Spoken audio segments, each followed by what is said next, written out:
Greetings. This is TK Trav, aka Travis Magus, here with LVX777. Today is Monday, and the color of Monday, the moon day, is purple. And in honor of the moon day, I went to study quite a bit about the moon and Yesod, and how Yesod relates so intricately to the etheric plane. As a matter of fact, the etheric plane and Yesod are interchangeable, one and the same. Now, yesterday we talked a lot about chitta, which is known as the mind stuff, and yoga is all about the management of the fluctuations of the mind stuff. Chitta is called the storehouse of memory. Yesod is called the storehouse of images. Now, there is an overlap. There isn't just an overlap, but I'm willing to wager that they're both one and the same. The etheric plane is chitta, what we know of as memory. So all that stuff that I talked about yesterday and all the different levels of memory, we're looking at the totality of the etheric plane. We're going to talk about Yesod later on in this book. We've still got 4 chapters before we touch on Yesod. But for those of you who are overachievers and independent studiers, it might be a good idea to study prana, Yesod, and the etheric plane all at the same time, because they're three interchangeable names for the same thing. Anyways, my live stream got cut off for God knows what reason, but we're going to start over again. We're talking about TIPHARETH. We're talking about the sun. At least it's the sun on the lower octave. TIPHARETH is the center of the tree of life. It is the sustainer of the tree of life in its manifest form. Kether is the originator, but TIPHARETH is the sustainer of it. It is the heart of the tree. It's the heart of the cosmos. It's the heart of anything that's a heart of anything. That's TIPHARETH energy.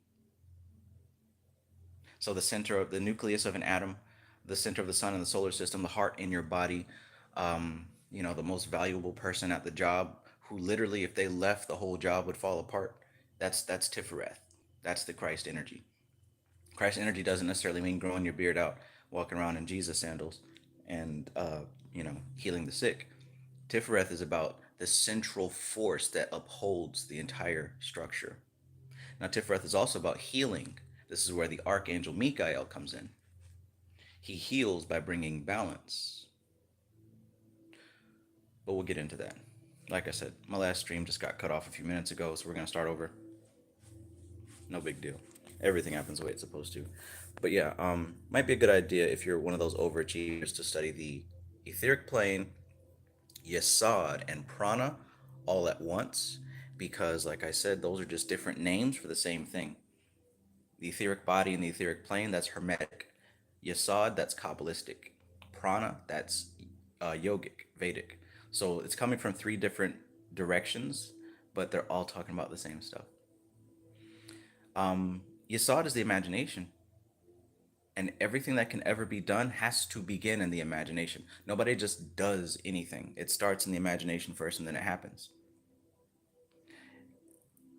I mean, it even gets to the point where manas, we talk about the 4 aspects of the mind. Manas being the body mind, it's not just the body mind, it's the body itself. So the physical body doesn't feel pain. The physical body is literally, a meat suit, right? Now, the only thing that a body actually feels is probably exertion and tiredness and fatigue, but also, raw pleasure. But other than that, the body doesn't feel anything. All the feelings are taking place in the etheric body. We're responding to what the physical body is doing. And that explains a lot. That explains how we're able to do certain things to not feel pain, whether it's chemical anesthesia or psychological anesthesia, right? You've seen or at least heard of people going under hypnosis and not being able to feel pain, or maybe having increased strength, or any number of things like that. So, yeah, I highly would suggest checking that stuff out. I mean, that's what I'm going to be doing. And thank you, Sunshine Chick. You're the one that showed me about that book. That's the light blue Bihar School of Yoga book. Pranayama, I believe it was. No. It was that one, but also Yoga Darshan. That's it. Yeah, and there's some good information, and also from Sivananda's book Mind and Its Mysteries. I'm gonna wrap up reading all of those personally to get like a full view of what they're talking about with this prana stuff. But yeah, prana, yasad, etheric plane, etheric body, all that is one thing. So cool. Okay, so yeah, greetings to everybody. Society ejects. Peace, my brother. Cradle of humankind, grand risings, all the way from China. Sly, peace, bro. He says, good to be here. Glad to have you. Alicia M, good evening, good evening. You got to tell me about your experience. I hope you had a good time. All right, let's get to it.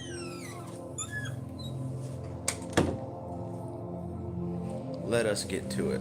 Let us bacon tomato.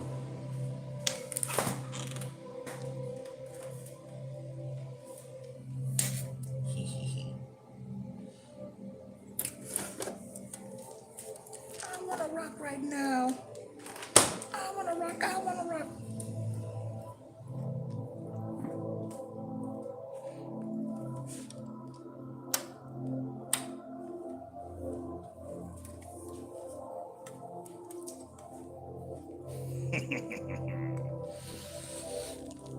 Okie dokie. I got my charger just in case, so there won't be any foul play.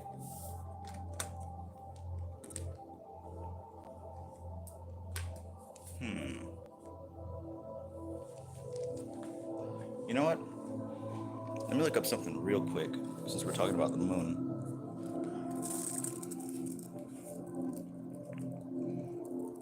Okay, so I got a whole book on this. Franz Bard talking about 360 spirits surrounding the Earth.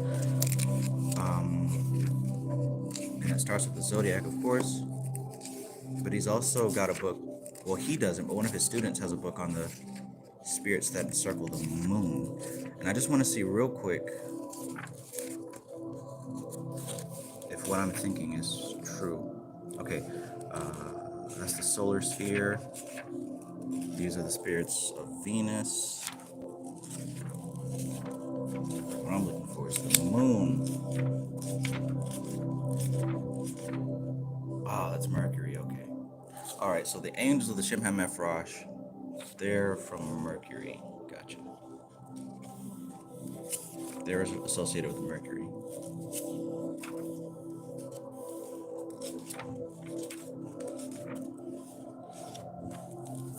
Lunar Intelligence. Okay, so that's a different group. I do have a grimoire specifically on the lunar intelligences. If anyone is interested in anything like that, let me know. Peace, Alora. Good evening. Okay.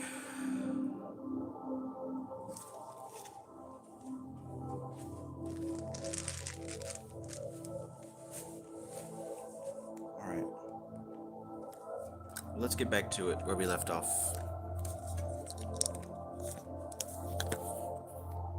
Turn the camera around.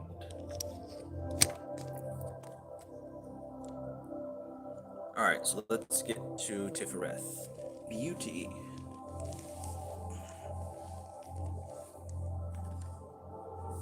See this?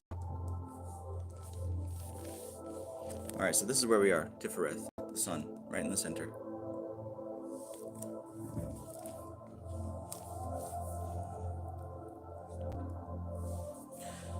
Chapter 12, Tiffareth, Beauty.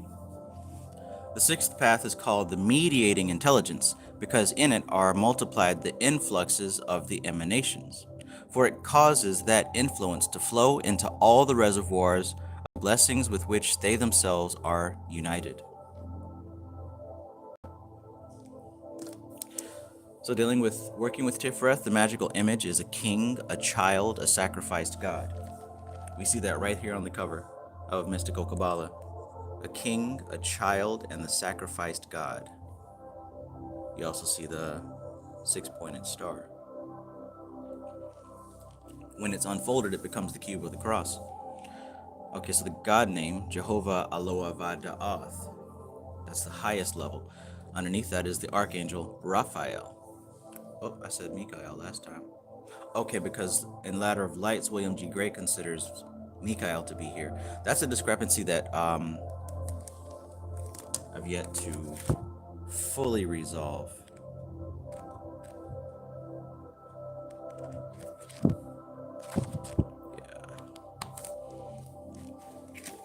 one that I've yet to fully resolve. Page 104.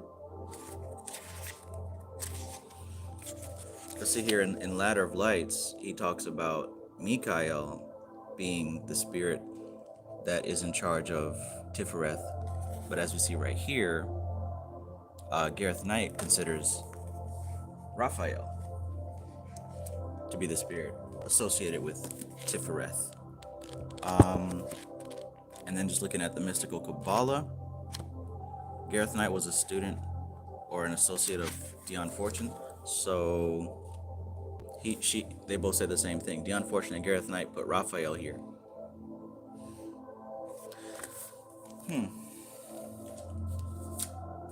I guess that's one of those magical, I don't know, secret passcodes that we've got to figure out. Sherry Berry Charbet, good evening. Peace. But anyways, let's get to it. So since he's associating Raphael with Tiffareth, the order of angels that is associated with Raphael is the Malachim, but also called the Kings. Nope. So it looks like even in Ladder of Lights, he associates the Malachim. And Dion Fortune and Gareth Knight also associate the Malachim. So that's going to be the same across the board. It's just that they say Raphael, and then a few other people say Mikael. I think we'll figure it out eventually.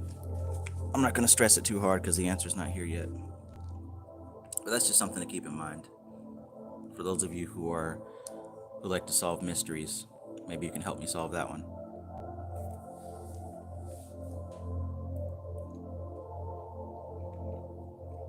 The Mundane Chakra is the sun. The virtue of Tiffareth is devotion to the great work. Yay. Titles: Zoar Anpin, the lesser countenance, Melech, the king. The spiritual experience of Tiffareth is vision of the harmony of things, mysteries of the crucifixion. The color in Atziluth is clear rose pink. The color in Bria is yellow. The Yetziratic color is rich salmon pink. The Asiatic color is golden amber. The vice associated with Tiffareth is pride. The symbols for Tiffareth are going to be the Laman, the rose cross, the Calvary cross, the truncated pyramid, and that's like on the back of the dollar bill. It's got the tip sliced off, and also the cube. And like I mentioned before, if you look at a cube in a certain way, it can also be a 6-pointed hexagram. If you unfold the cube, then it actually does make a cross. So you'll see all those symbols associated with Tiffareth. Because Tiffareth is associated with the number 6. A cube has 6 sides. A hexagram has 6 points. 1, 2, 3, 4, 5, 6. So anything 6 related is going to relate to Tiffareth. All the 6s of the tarot. 6 of Cups, 6 of Pentacles, 6 of Wands, 6 of Swords. All that's Tiffareth. Chapter 1, or verse 1. Tiffareth is the Central Sephirah of the Tree of Life, the keystone of the whole creation, holding the balance between all the other Sephiroth which it connects. Holding the balance between all the other Sephiroth which it connects. Look at how all the Sephiroth connect to Tiffareth. All except, of course, our beautiful material world. Kether, Chakma, Bina, Giburach, Hesed, Netzach, Had, Yesod. All of them touch Tiffareth. That doesn't happen anywhere else. So that in itself shows a very unique quality of this area of our diagram here. Everything doesn't even touch Kether, but everything does touch Tiffareth, which is Kether on a lower octave. Pictures are worth 1,000 words. Stuffed dog, peace. You got here just in time. We're still on the first verse. Wonderful. Peace, bro, peace. Good to see you. So Tiffareth is the Central Sephirah of the Tree of Life, the keystone of the whole creation, holding the balance between all the other Sephiroth which it connects. So it holds the balance between all the other Sephiroth which it connects. I'm also even one to consider that Tiffareth really exists because all the other Sephiroth touch it.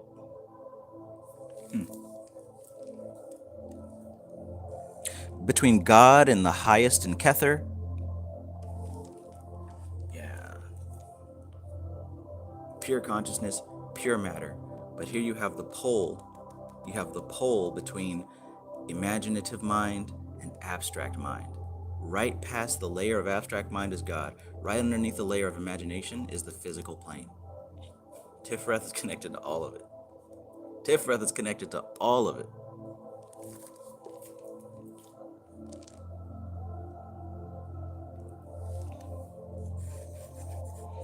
Yeah, so between God and the highest in Kether and the physical universe of Malkuth, between the upper and lower poles of the Psyche and Doth and Yesod, between the opposites of Chokmah and Bina, Chesed and Gibura, Netzach and Hod, between the similar potencies of Chesed and Hod, Gibura and Netzach. In fact, it is truly the mediating intelligence assigned to it by the Yetziratic text. So just keep that in mind when you see these words, right? We grow natural. Good evening. Glad to have you. This up here, like in the beginning of all these chapters, you're going to see up here it says a sentence in a quotation. That's called the Yetziratic text. All right, you'll even see that in Mystical Kabbalah. She's got the Yetziratic text there. And this is important because the Yetziratic text is a foundational text on Kabbalah. That was one of the earliest original writings from the enlightened seers back in the day. Now notice that word Yetziratic text. You see here we've got the four worlds of Kabbalah: Atziluth, Bria, Yetzirah, Asaya, Yetziratic text. So you might be asking yourself, what the hell even is the Yetziratic text? Well, this is the Yetziratic text. It's called the Sefer Yetzirah, the Book of Creation, both in theory and practice. So this is a very, to me, difficult to understand book at the time. But I'm probably going to be able to go back over it here not too much long. But this is the Yetziratic text, the Sefer Yetzirah. You can get it if you want, but I think that we're going in the proper path because this is a heavy book. Heavy book. I had to put this thing down because I just didn't understand what the hell they were talking about. So I'm extremely grateful. Oh my God. Just last night I was thinking to myself, how can I find a sigil for Camael? And this book has the sigils for the archangels. Wow, ask and ye shall receive, my friends. Ask and ye shall receive. Whoa, perfect.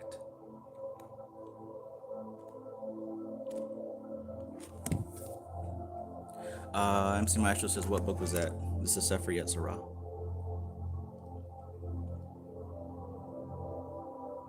Easy to find on Amazon, but it's definitely going to take a mind that knows what it's reading. Now, honestly, I put this thing down maybe like 6 years ago, and haven't really read it yet or since. But I don't know. Maybe I'll be able to break it down now. 6 years is a long ass time. But yeah, that's what he and she are talking about when they say Yetziratic text, right? So that's where they're getting these introductory sentences from. Just a little background information. And by the way, peace, MC Maestro. Welcome. Okay, so what he did here in this first verse is he listed all the different connections that Tiffareth is the center of, right? And it's easily seen on the cover of this book. Tiffareth is right there in the center. As you can see, like I already pointed to, Tiffareth is connected to all these other Sephiroth directly. It's also, it's called the mediating intelligence, right? The mediating intelligence. Because look, it mediates between Gibura and Netzach. Mediates between Hesed and Hod. It mediates between Yesod and Doth, right? It also represents the mediation between Bina, Chokmah, Gibura, Hesed, Hod, Netzach, right? So it's the mediating force between all. It's the center. It's the central force. All right. Think about the nucleus and the atom. That's the force that it represents. Okay. So In fact, it is truly the mediating intelligence assigned to it by the Yetziratic text. There is fruitful scope for meditation in all the triangles formed by the paths leading between Tifhareth and the other Sephirah. Ooh, the triangles formed. So we've even got this triangle, this triangle, this triangle, this triangle, this triangle. It's all about the relationships.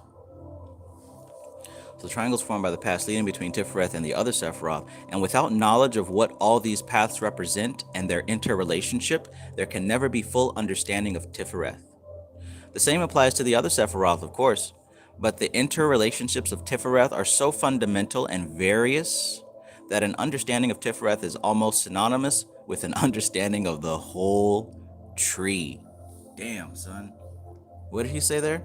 He said the interrelationships of Tiffareth.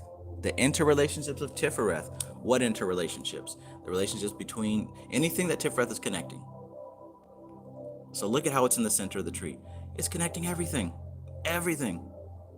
Like I said, from these two to these two to these two to these two, it's even represented by the connection between these two, and these two.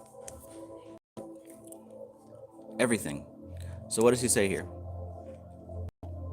He says the interrelationships of Tiffareth are so fundamental and various that an understanding of Tiffareth is almost synonymous with an understanding of the whole tree. That goes to show how important Tifhareth is. It is the Sephirah of beauty, which means the divine plan carried through into manifestation as it should be. That's the type of beauty it's talking about.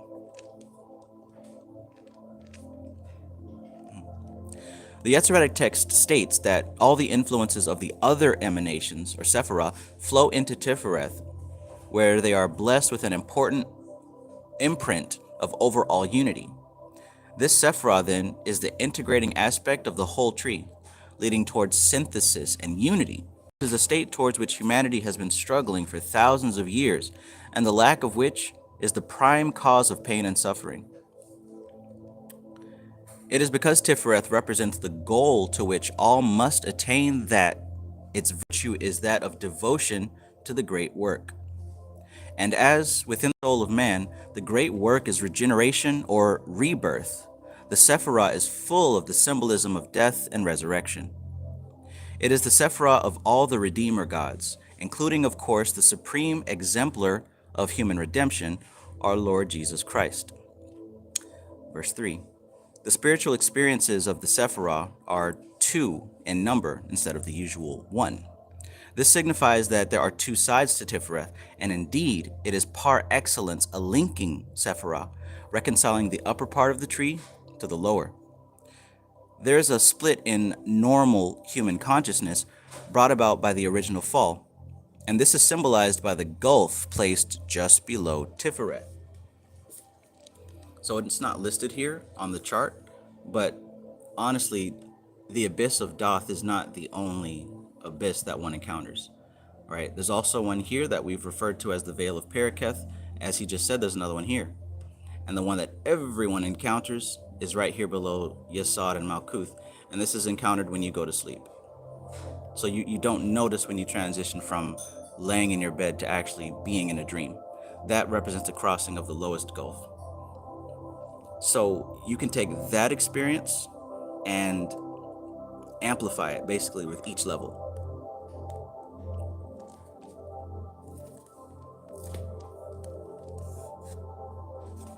So what he just said, there is a split in normal human consciousness brought on about by the original fall, and this is symbolized by the gulf placed just below Tifhareth. The average man has little conception of the vast sphere of his divine consciousness above the levels of the workaday mind, and will only be aware of Tifhareth consciousness if he is of a religious persuasion. The mind has to even be refined to a certain point to be able to recognize these type of things. He says the mind will only be aware of Tifhareth consciousness if he is of a religious persuasion. Even then, he may have no great functional awareness of the realizations of this great sphere, which confers a vision of the harmony of things. and an understanding of the mysteries of the crucifixion. And it is realization which is the important thing, not a mere intellectual theoretical conception. And we see this over and over again in these books, don't we? It's not simply about reading a book and memorizing words. It's about realizing what the words are representing, the concepts that these words are pointing to. So this is what he just said in that last sentence. It is the realization which is the important thing, not a mere intellectual, theoretical conception. It's not about theories and guesses and good ideas. And that's what he was talking about in Jnana Yoga. It's not simply saying, I am this and I am that. There has to be a realization of it. Because if you're just saying words and repeating what you heard from another YouTube video or from some book, you were convinced of that, right? And just like you were convinced of something, you can be convinced of something else. So that's not a realization. That's just repeating words that feel good to the ego. Once you realize something, no one can talk you out of it, because it's understood on a deeper level than just the intellect. So let's continue. Verse 4. The colors of the Sephirah are pinks, yellows, and ambers, which can be best perceived in the supreme beauties of the horizon at sunset and dawn. The name of God in this Sephirah is Jehovah Aloha Vada'ath, meaning God made manifest in the sphere of mind.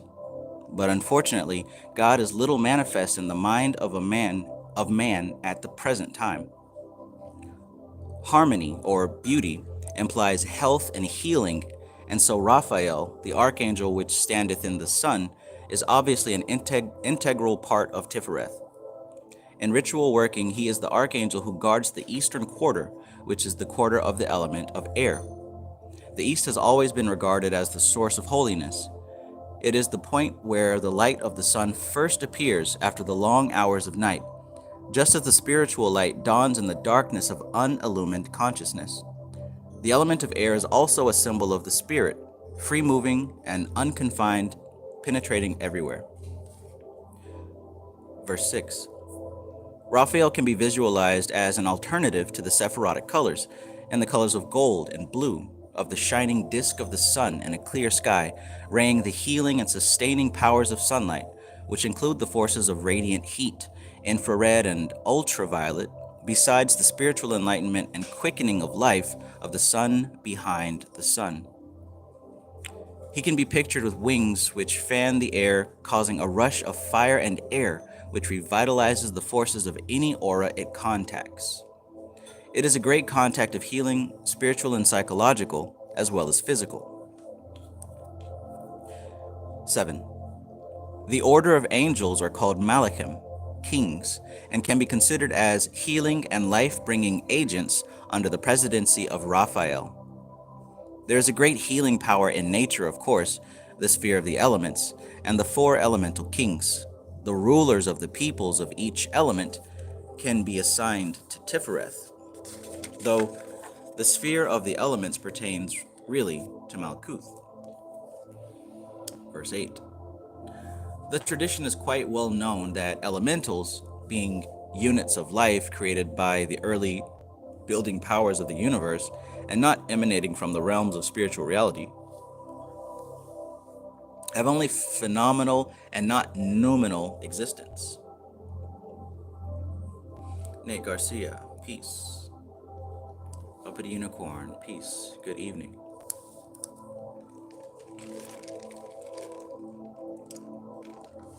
Wow, I did not know that. Thank you, Stuffed Dog.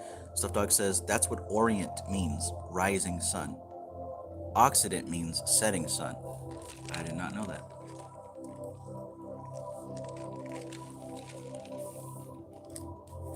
And at a time, this was called Oriental science, Oriental spirituality, the knowledge of the rising sun. Interesting. So here we're looking at Occidental science. This is the knowledge of the setting sun. Rising sun, the ascent. Setting sun, the descent. Interesting.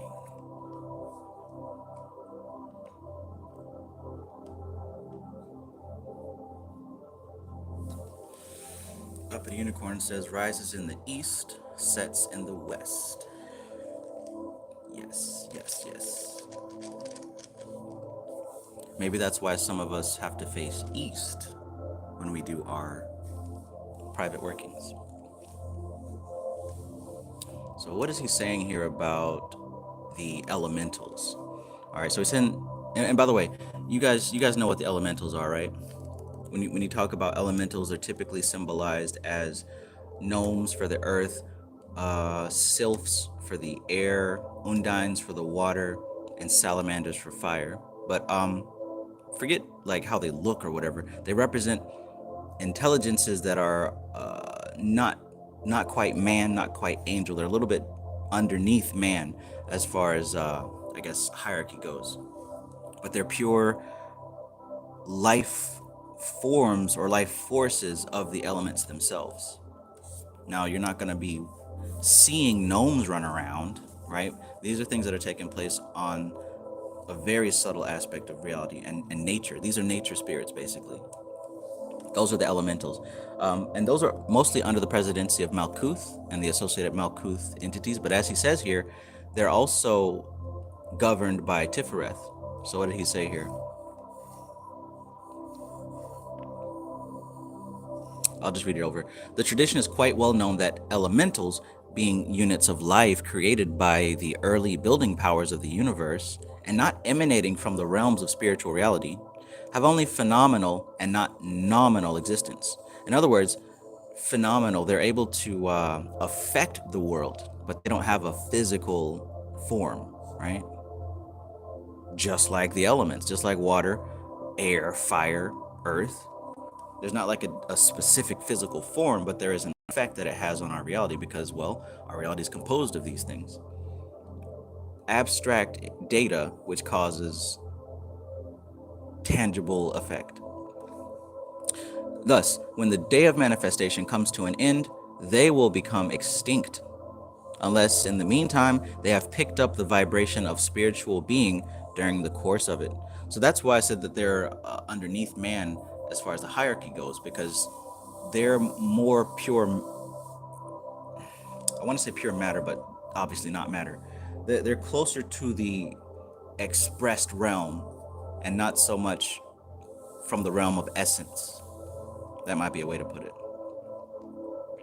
Unless, of course, through working with a magician or a witch or some type of person who works with spiritual energy, through that contact, they begin to develop a soul. Then they start the process of their evolution. So everything that we do certainly has an effect on all the other life forms that we encounter. But let's keep going here. Thus, when the day of manifestation comes to an end, they will become extinct, unless in the meantime they have picked up the vibration of spiritual being during the course of it. They can obtain this chance of immortality from any evolution inhabiting the planet whose bodily shell they hold in being. And so on Earth, they rely on contacts with humanity.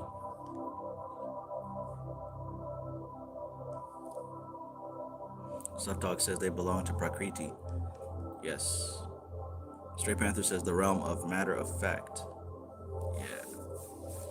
The realm of matter of fact. One has only to take a look around at humanity to be filled with a grave doubt as to their chances. Aww. So these elementals, their only hope of evolving spiritually is through coming into contact with humans who can help them. But he basically says, take a look around at this world, and their chances are slim.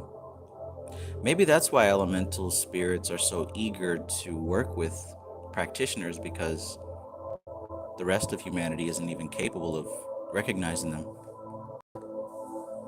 Alora says the Agori say the same thing. Yeah. You'll even find these spirits in the Vedic tradition as well. Yeah, don't get it twisted. You're exactly right, Alora. But yeah, just like animals, in a way, many animals depend on us for their survival. So do many disincarnate beings. Now keep in mind, these aren't beings that used to be people. These are more fresh spirits, right? Your fairies and your gnomes and all this other stuff. These aren't little creatures that you're going to see with your eyes, guys. I think you all know that. But their effects can, will be, and are felt all the time.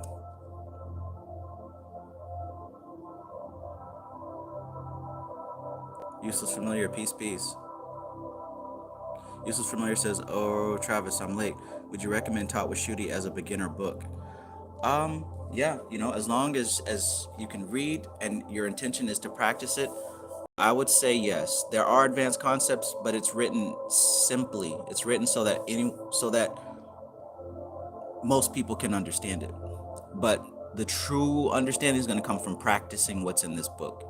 So yeah, get it, practice it, and you'll find that your intellect will expand so that you can go further. MC Maestro says, "Poor fellas." Yeah, God bless their souls. Alora says, according to the Agora books, they hang out with pregnant women trying to inhabit the baby when it's born. Yeah, I remember that.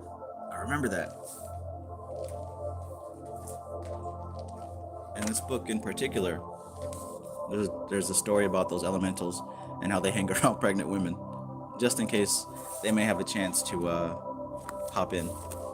If you remember what page it's on, Alora, let me know.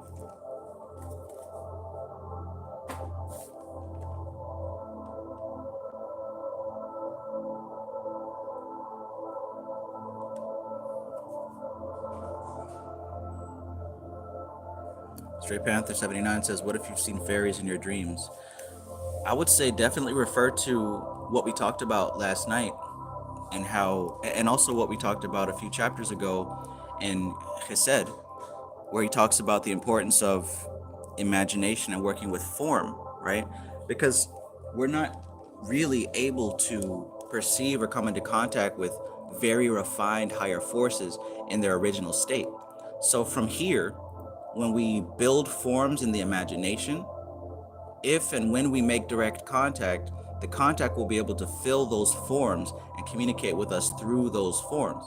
Which means that if you're seeing unicorns or fairies or something like that in your dreams, it's not necessarily that you're talking to a unicorn and a fairy, but that's a symbol representing a very similar force on an octave that we can barely understand, let alone perceive in its natural state. So I would definitely pay attention to the symbology of what you dreamt about. And also pay attention if there's anything in the physical plane in your daily life that correlates with that dream, because that's going to be a sign of what was being communicated.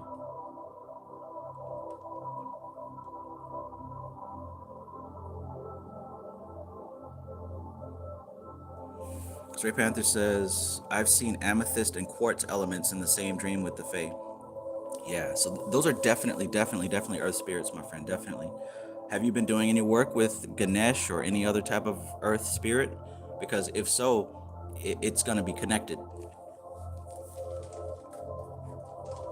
Just like Ganesh is not a big fat elephant man. He's a representative of a force that represents Earth, that represents the physical plane, and also represents those type of spirits that you mentioned. It might be something to look into. Well, definitely would be something to look into if I was you. Bump what these people talking about. If I'm getting communications from a fairy spirit, I'm in. Stuffed Dog 69 says, "I wonder if they will be human when the creation starts back up. What if that's the realm we came from, the elements?" I think that we all have a common origin, right? The elementals and everything else. We all have the common origin, but I think as we're falling down into manifestation, we might end up in different places. But everything will return at some point. Maybe, just at different speeds, of course.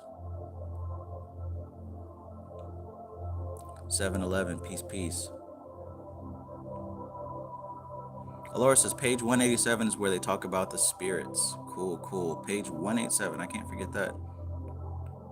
Page 191 is when they discuss the spirit inhabiting a baby to ascend.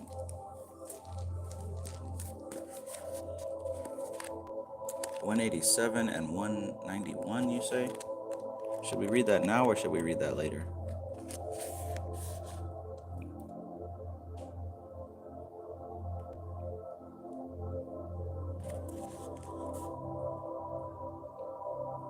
Ooh. The true nature of Agora sadhanas has always been closely guarded secret, given by a guru only to his most trusted disciples. They have to be secret because they are not in the realm of the written or spoken word. They deal with planes of existence, which are unbelievably alien to our everyday lives. And ethereal beings are jealous. They don't like just anybody to find out about them. If you go around telling everyone what you have achieved, you will definitely suffer.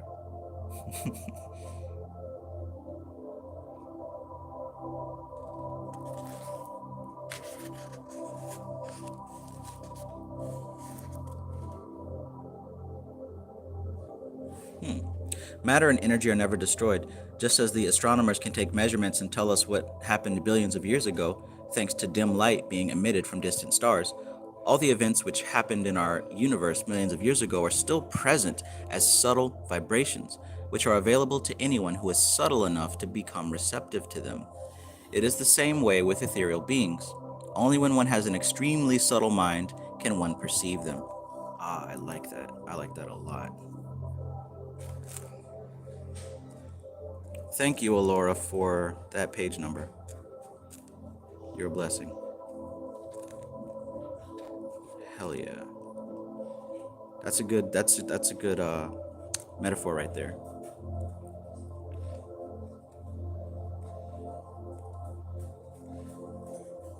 Excellent metaphor.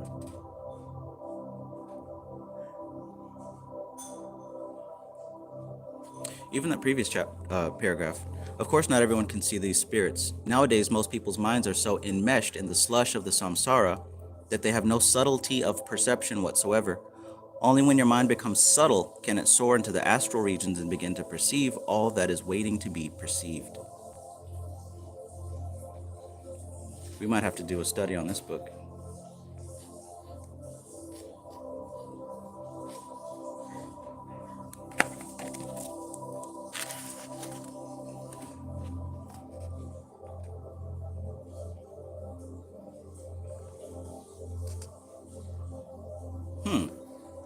I mean, since he mentioned it in this book, we might as well read this paragraph, right?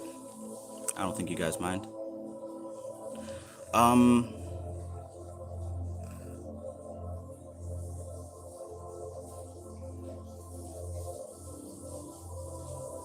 All right, yeah, let's read it. Why not? So this book here is Agora, Matthew Watson. Agora, and it's written by Dr. Robert Svoboda. Talks about his many years spent with an Agori and his learning of the technique, the culture.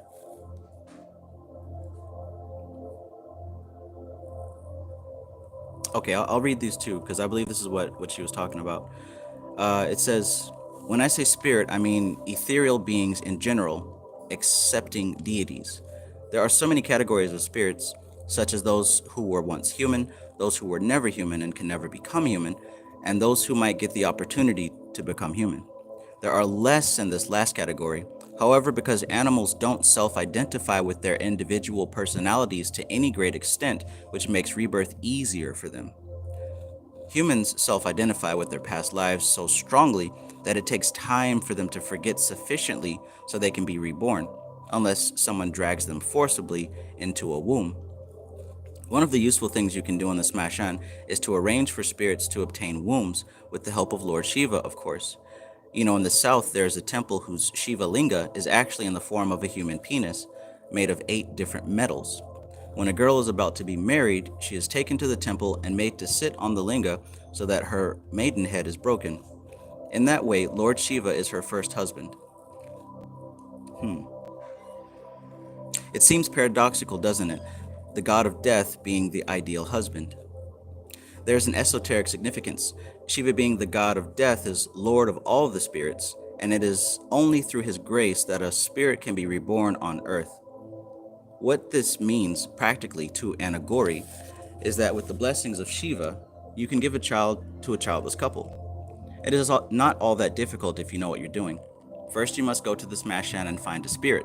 He has to have at least a little Ranonubanda with the parents, and you should try to get one that does not have such bad karmas that he will immediately be the ruin of the family. Oh, that's cool. So that's what they're doing at those fertility clinics.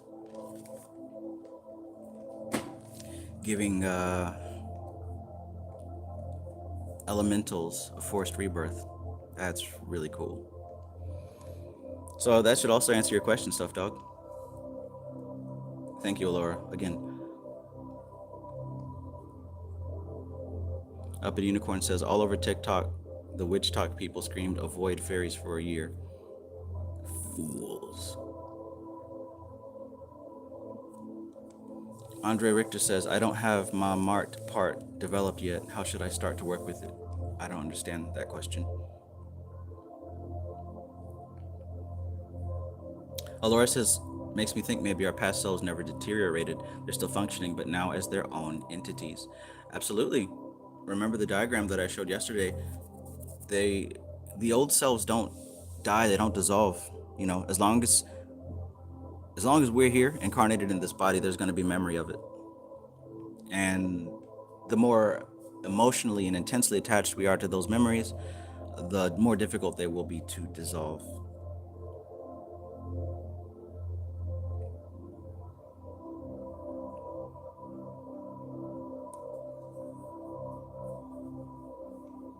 Cool. So you've already got Agora. Yeah, it's a good book. I didn't finish it, but there's a lot of good stuff in there. Al-Diki says, reminds me of Muhammad talking to jinns in front of his followers, and he said he trained his jinns. They sit around and listen and learn from him. Yeah, that reminds me of Fantastic Planet with little humans listening to that advanced alien information. Stuff Dog says that makes sense. The god of death will be closer to the dead spirits. Yeah. Ooh. Society Eject says that book reminds me of one of the Unfortunates' book, Through the Gateways of Death, and the Book of the Dead. Yeah. Thank you for reminding me, because I do need to be tapping into that book ASAP. We Grow Natural says, I'm happy we spoke about this. Cool. I hope that it wasn't too much of a detour. I mean, I know there aren't any mistakes or accidents, but yeah. I had forgotten where that was in the book, so thank you, Laura, for being here to let us know what page it was on. Interesting thoughts, though. Elementals and Shiva and childless couples. Oh my. Oh my. Stuff Dog says that's Solomon also, right? I can see that, yes, for certain. In my reading of the chapter of Yesod earlier, he actually mentions a lot more about Solomon. And I think he's going to go over Solomon in this chapter too. Sol, Oman, Sun, Imun. But yeah, let's keep going here.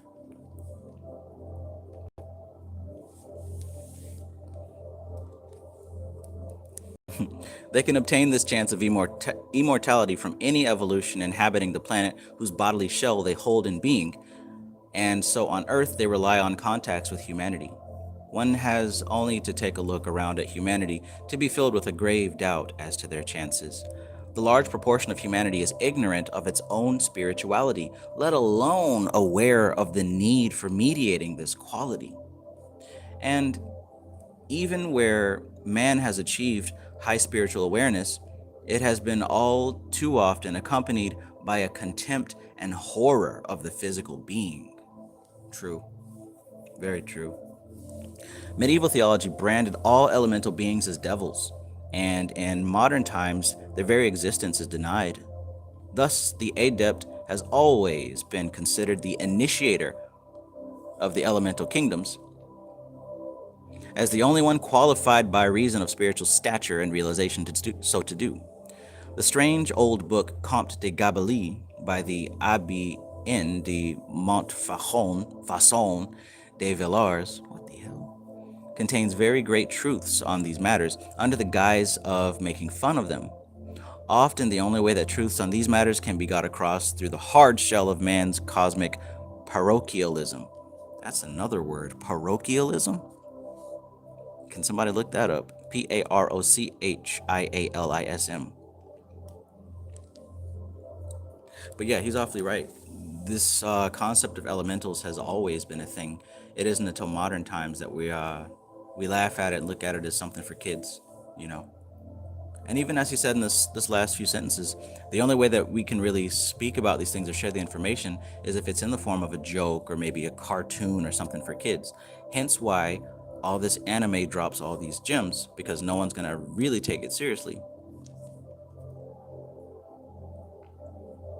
Except for you guys, of course.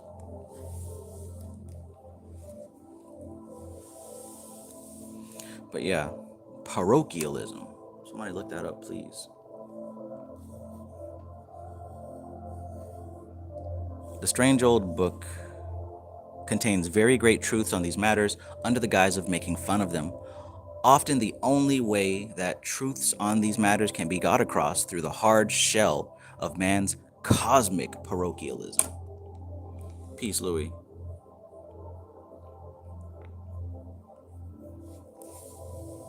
711, thank you very much. He says parochialism, a limited outlook, narrow-minded. Learned a new word. Man's cosmic narrow-mindedness, man's cosmic limited outlook. That's the only way we can get truth across is through comedy. Stuffed Dog says parochialism, limited or narrow outlook, especially focused on a local area, narrow-mindedness, accusations of parochialism. Thank you, Stuffed Dog. Society Eject says a limited or narrow outlook, especially focused on a local area, narrow-mindedness, accusations of parochialism. Sunshine Chick says narrow outlook. Okay, so now I think we've got a pretty decent understanding of parochialism. I'll try to remember to use that one in a sentence as well. Big parochialism hit is.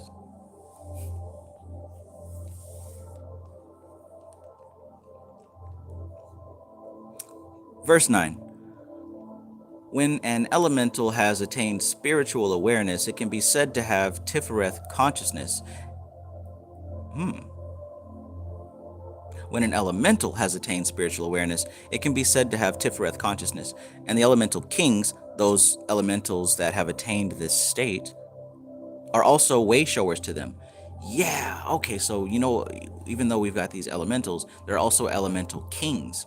And we know those as if you look in the tarot, you've got the royal family of the elementals, right? The King of Wands, King of Wands, Queen of Wands, Knight of Wands, Page of Wands, so on and so forth. But he's saying here that when the elemental has attained spiritual awareness, it can be said to have Tiffareth consciousness. And the elemental kings, those elementals have attained this state, are also the way showers to them. So because they have attained the Tiffareth consciousness, now they go out and help to educate and refine the rest of their kind, just like any entity with Christ consciousness would do, right? A human with Christ consciousness or anything goes back to their own kind and begins to educate them in what they've learned. Just like in that movie, Fantastic Planet, when Tear, the little human, who was sitting there learning that extreme alien wisdom, when he went back to his other humans, he educated them, and they learned so rapidly that they were able to stand next to these aliens in warfare, as humans do, of course.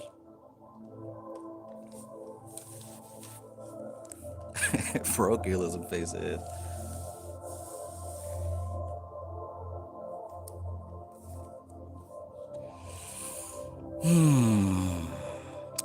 Okay.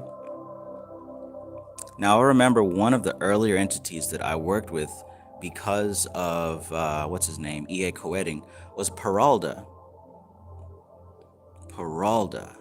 That was one of the first spirits that I worked on evoking before the Goetia. Wow, all these memories coming back now. He just had this big-ass list of what seemed to be random spirits, and he was one of them I chose because he was able to help bring wisdom and understanding of what the occult sciences. Cool beans. Okay, so the elemental kings go by the names Peralda for air, Nixa for water, Gob for earth, and Jinn for fire. But a full consideration of the elemental evolution really belongs to Malkuth.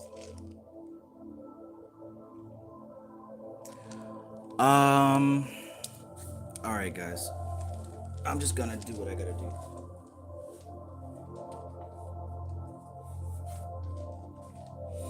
What I mean by that is, Might be a few detours on other books, but it's all in the spirit of sharing more information.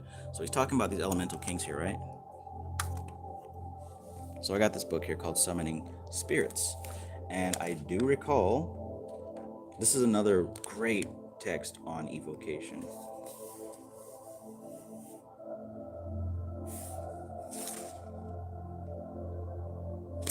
But he talks about evoking so many different entities. And I know those elemental... Oop, there it is. There it is. I just saw it. And oop. Where did you come from, Cotton Eye Joe? What the heck? No, it's gone. Sway for the Lord.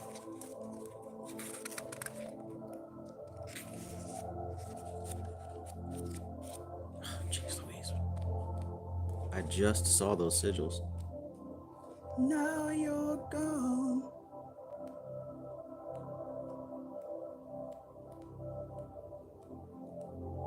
There it is. So we've got Peralta here. You see the sigil for Peralta? You've got Gob, which is the elemental king of the earth. It says right here, for the earth, Gob, elemental king. Gob appears a short, bearded man with dark hair, luminescent eyes that glow a dark green color. He's dressed in brown robes and wears a necklace with a large, black crystal pendant. What's his expertise in his task? This king of the earth can teach you how to control the forces of this element in magical rituals. He can also show you how to call forth various gnomes to help you in underground endeavors such as treasure hunting and archaeological excavation. Aside from teaching these important magical techniques, Gob can also explain what true alchemy is and teach you how to apply the science to your life. Well, let me see Peralta, because yeah, there it is. So he talks about Peralta here. Framestar. Peace, bro. Peace. Peralta. Yeah, I've definitely worked with this fellow many times. Many times. Elemental king of the air. Appearance. This king appears as an armored knight surrounded by clouds. He has wings on his helmet and boots, and his armor is made of a golden yellow metal. Peralta's face gives one the impression of deep thought. His expertise and tasks. Peralta is an excellent teacher in the area of learning new concepts. He can show you how to absorb new ideas and teach you how to create an elixir that will help strengthen your control over the airy mental faculties. Peralta's control of the mental processes also includes that of telepathy, and he can teach you how to master this psychic ability. Alright, so if you want to know my secret, I completely forgot about this, guys. Peralta was one of the first spirits that I summoned back in like 2017 when I was first working with the Goetia. And yeah, from there, I really started to experience that which he teaches. So that might be something for you, if you're interested. An earth elemental who has achieved Christ consciousness.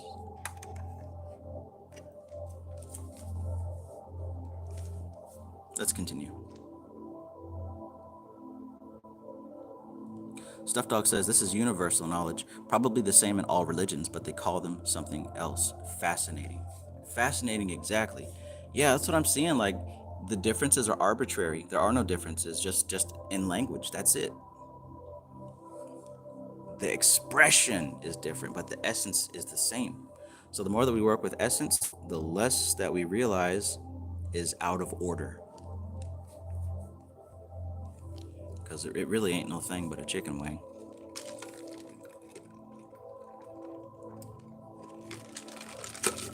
At least that's what the Colonel said. Tap into that sigil.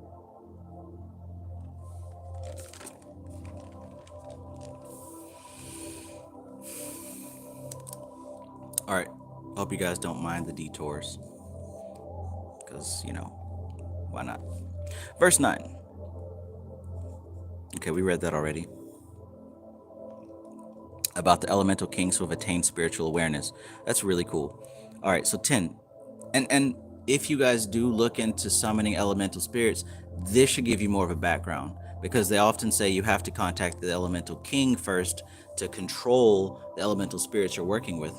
Well, that means you're tapping into the most sophisticated aspect of the elementals, which is the elemental king. So it's not necessarily a dude sitting on a throne in elemental land, but you're contacting the most refined aspect of the element itself, to where it's almost conscious, where it's almost individually you know what I'm saying?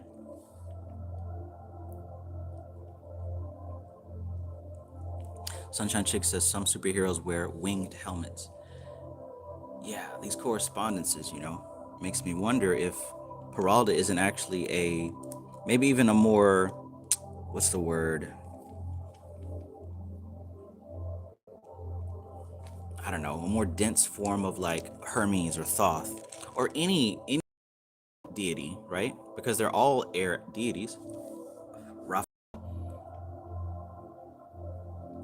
We Grow Natural says, I'm here to learn and evolve through my journey, so I appreciate the detours. Awesome.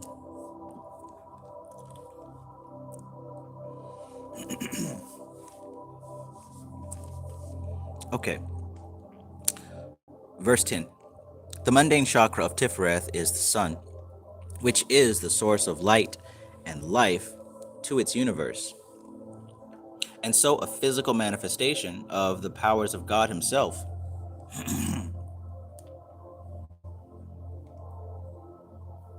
And the spiritual worlds. Stray Panther says Hackman, Captain America. Yeah, the original Captain America did have wings on his helmet. Hawkman, yeah, Hawkman, he's got the wings on his head. So you would also include the Flash, right? Because the original Flash had the wings.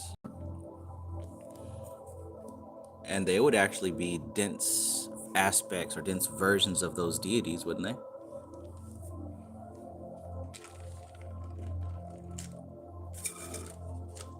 I can see similarities between, I think, oh yeah, Society Eject says Peacemaker too. Can you see correspondences between Peacemaker, Captain America, Hawkeye, Flash? Yeah, they got different personalities, but can you see similarities between them? Because just based on the symbology, at least, even the colors, right? Even those red, white, and blue colors. Yeah, their expression is different, but the essence is the same essence. Ooh, that might be a good metaphor to use. And I would even be willing to wager, like, say, in anime, these orange characters, your Goku and your Naruto and your Luffy, they have different personalities, but don't they pretty much represent the same entity? I mean, quite literally, they're all three of those guys are expressions of Sun Wukong, the Monkey King, who has ties to Lucifer, who also has ties to the fire elemental.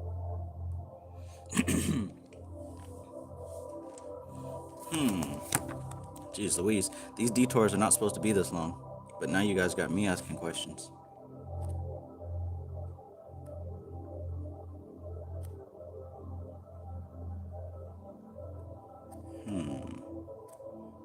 Speaking of this fire elemental, the king of fire is Jinn. It says this spirit looks somewhat elderly, has great muscles. He's dressed in a red robe that drapes over his right shoulder. Jinn has flames of hair, which constantly moves around his heavy-looking golden crown. Goku, Naruto. This king of fire can explain several uses of this element in magical workings.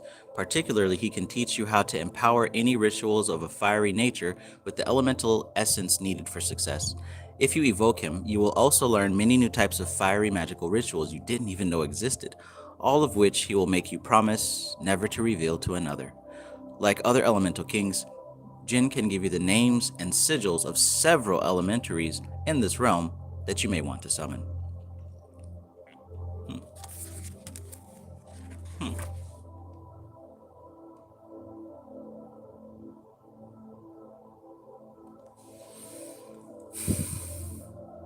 All Might. Ooh. Sunshine Chick says, can you use them as your physical sigils to tap into that essence? Yeah, I think that's even a very convenient way to do so, right? Because we find that the essence expresses itself time and time and time again. Like, no matter what generation or what culture we find ourselves in, these deities find a way to express themselves, right? And I think it is so that we can tap into them. It doesn't matter what year it is, what age, what culture, what time, what race, what country it's in. There's always going to be a solar deity always going to be the Jupiter deity, Mars deity, Saturn deity, Hod, like, because these come pre-equipped all up in that human cheetah, in the human memory, in the racial memory. We make them express themselves for ourselves. So yeah, I think that you should actually tap into those physical sigils. That's what I do.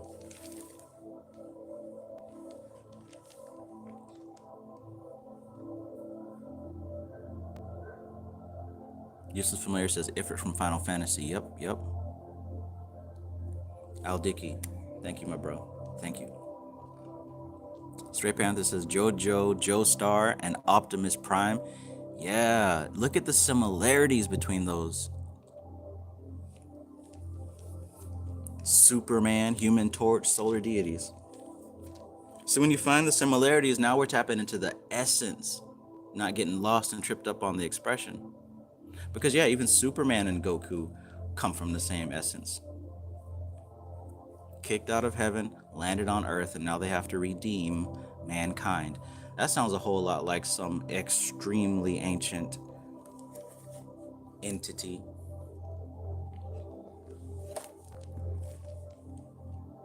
Stuff Dog 69 says new bodies for the old gods. Oh shit. Society Eject says yes, Optimus Prime and Megatron was the same. Just different understanding, but fighting for the same thing. Whoa. Could we even say the same thing about Magneto and Professor X, Charles Xavier?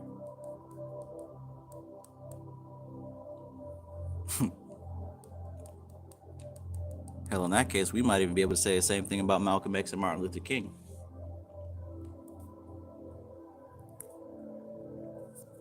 Oh boy. Cradle of Humankind says Superman and Shango, Thor and Shango. Yeah. So look at that, right? Between Professor X, Charles Xavier, between Optimus Prime and Megatron, between Malcolm X and Martin Luther King, they were wanting the same thing, but they just had different understandings. They wanted the same end result, just approached at a different angle.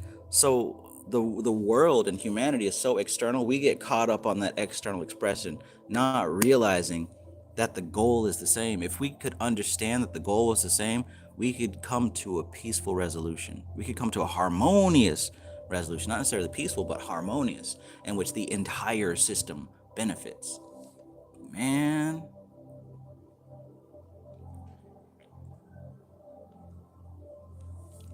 Oh boy. Yeah, Society Eject says Batman and Joker, right? Holy shit. You want to know something? So we just talked about Gibara. We talked about how the Joker could classify as a spirit from this realm because the laughter, the fool, the chaos, the shaking things up, the changing what has become over surplused, right? But also Batman could be here. Law and order, right? The one who's going out to cleanse and slice away the overpopulation of crime. Yet the Joker was slicing away the overpopulation of society's whatever. Anyways, they're both fighting for the same thing, just coming at it from different angles. They're both Gibara spirits. And that's why they can't ever kill each other, because they're the same freaking thing. That's wild. Christ and Satan. Or rather, we should say Christ and Lucifer.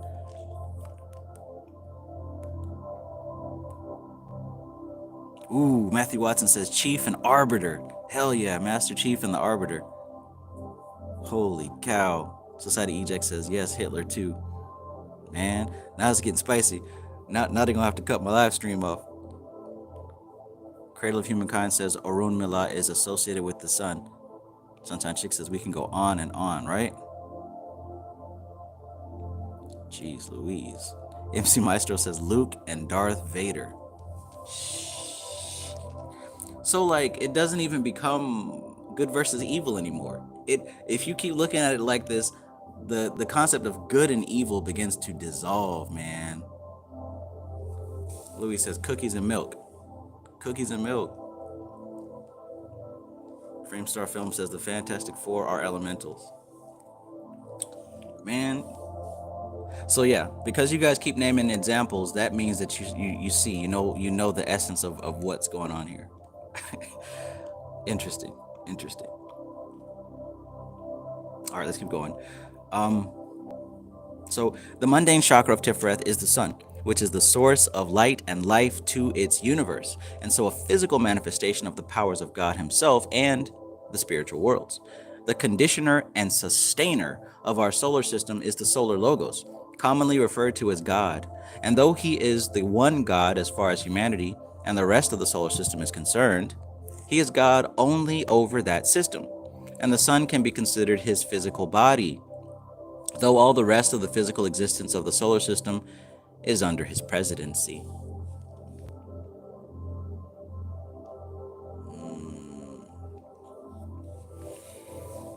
11. Where y'all keep going. Guts and Griffith, light and darkness, Itchy and Scratchy, hell, Tom and Jerry.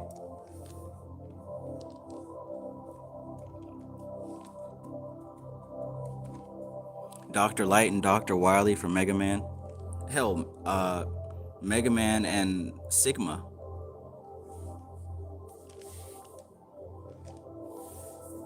It goes on and on and on and on. Could we even say the Goetia and the Shemham Mepharash?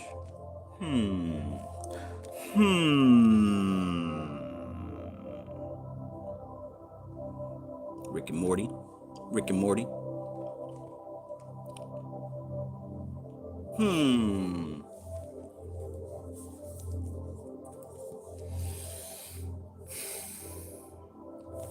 Interessante. 11. Where esoteric theology differs from exoteric theology is that the latter regards God as unchangeable and supreme over all existence. Esoteric theology, on the other hand, considers God, great as He is, to be evolving. I can dig it. Also, it considers that every star is a god presiding over its own creation, and that over the god of our solar system there are other gods rising in greatness to the god presiding over the whole galactic system, which, like the solar systems, is a gigantic revolving wheel, and that, presumably, there may be a god presiding over all galactic systems throughout the whole of interstellar and intergalactic space. Ooh, boy, that reminds me. Tremendously deep stuff I was meditating on. Jeez Louise. I might have to share it at another time.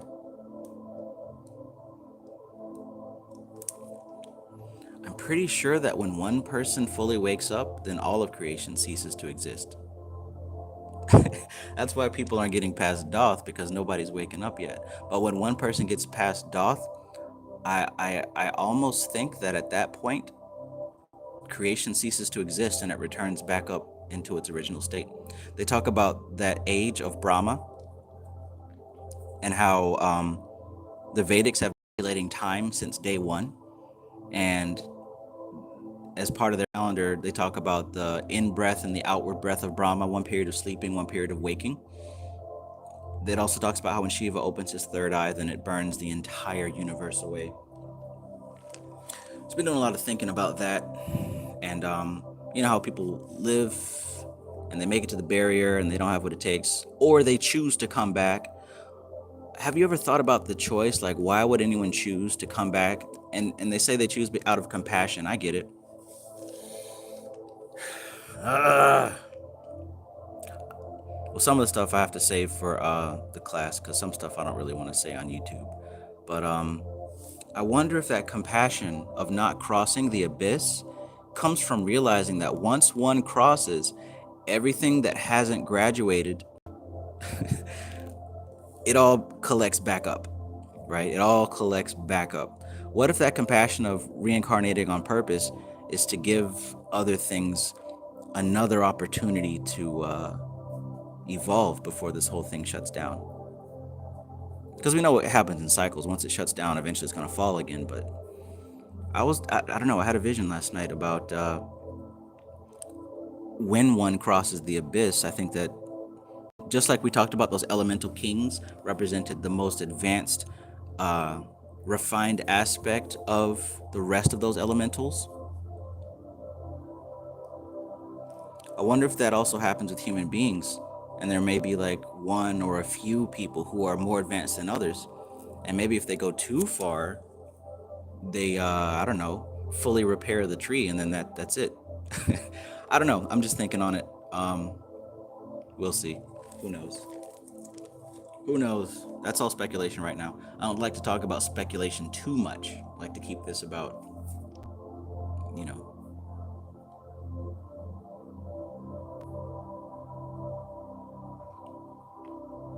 Louis says Cypher was abyss bound, right? He didn't even want to see any other option. Useless Familiar says, didn't Ladder of Light say something about Tetragrammaton being a circle or spiral like these orbital planets? Yes, there were actually a few classes of angels that were built like that.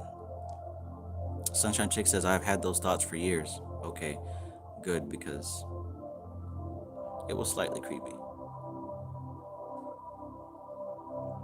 Oh, Society Eject says, oh shit, like being saved in the Christian doctrine. Right? Christ came back to save more people, right? Like, what if that's what that represents? Holy cow. Sunshine Chick says, you just made me jolt up out of bed. Oh man, and see, like, I don't want to share that stuff, but like, I don't know, I guess, I don't know. I may not be the only one with these thoughts. StuffDog69 says that makes sense because maybe they realize on that level that there is no time. That there's no time, and also that plurality doesn't exist. It's almost because the Vedics talk about how that indrawing of breath on that last day, Brahman reabsorbs everything. He sucks everything back in. What if one were to wake up into a realization of Brahmanhood, and in doing so, everything else that we know of becomes reabsorbed into oneness? And what if it isn't necessarily a day or like a time that can be calculated? What if it happens when it's time? Like what if it happens when it's time? One of my favorite games as a kid was Zelda Link to the Past, and throughout the whole game there was this giant mountain with this egg, and at the end of the game you had to climb up to that egg and play this song to wake the windfish.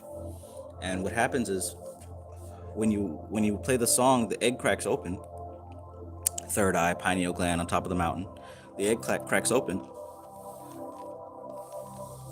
and this gigantic whale comes out, and basically this whole thing was a dream. The whale was dreaming. I think what actually happened was that Link got into a shipwreck, and he's floating out in the middle of nowhere, and maybe somehow he got tangled up into this entity and became a part of its dream. But once it woke up, I think he kind of went back in time to where he didn't get in a shipwreck or something like that. I don't know. Pretty Lovecraftian for a kid's game.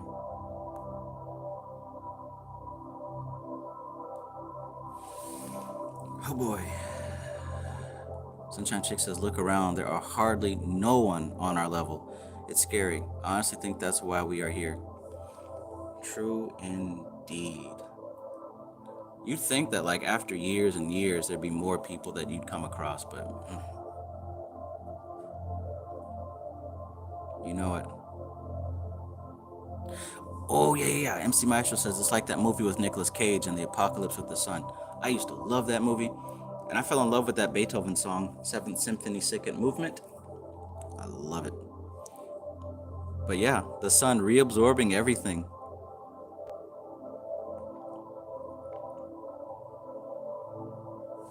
Okay, all right, let's keep going. He is God only over that solar system, and the sun can be considered his physical body, though all the rest of physical existence of the solar system is under his presidency. All right, we talked about esoteric theology. So esoteric theology thinks of God as an unchanging, supreme, overall existence. And honestly, that's pretty lazy. Well, that's a value judgment. I shouldn't say that. Because some people at that level, that's the best that they can grasp. So esoteric theology sees God as unchanging, whereas esoteric theology, right, occult theology, considers God as he is, to be evolving. Also, it considers that every star is a god presiding over its own creation, and that over the god of our solar system, there are other gods rising in greatness to the god presiding over the whole galactic system, which, like the solar systems, is a gigantic revolving wheel. Okay, that's what you're talking about, useless familiar. And also, this is reference to the Vedic Cosmology. If you go into YouTube and type in Vedic Cosmology, they're going to show you what the Vedics believed about this whole solar system being this big ass disc, looking like this massive CD disc, and all the stars spinning around on top of it, and all these different levels and layers of manifestation. A whole lot like this, except each of these would be planes, flat planes. And it's almost like a chandelier, they called it, just spinning and rotating. Vedic Cosmology. Look it up. It should be maybe like 30 minutes to 50 minutes long.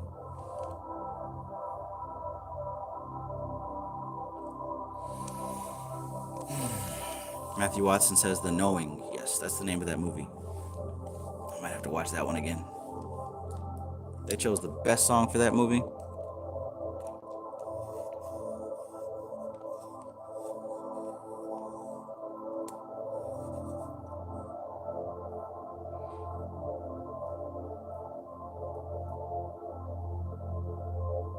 And that presumably there may be a god presiding over all galactic systems throughout the whole of interstellar and intergalactic space. Verse 12. This is not a denial of monotheism or the god or solar logos of our system is This is not a denial of monotheism, for the god or solar logos of our system is omnipotent, omniscient, and omnipresent within this system. And so is the one God for all over which it presides.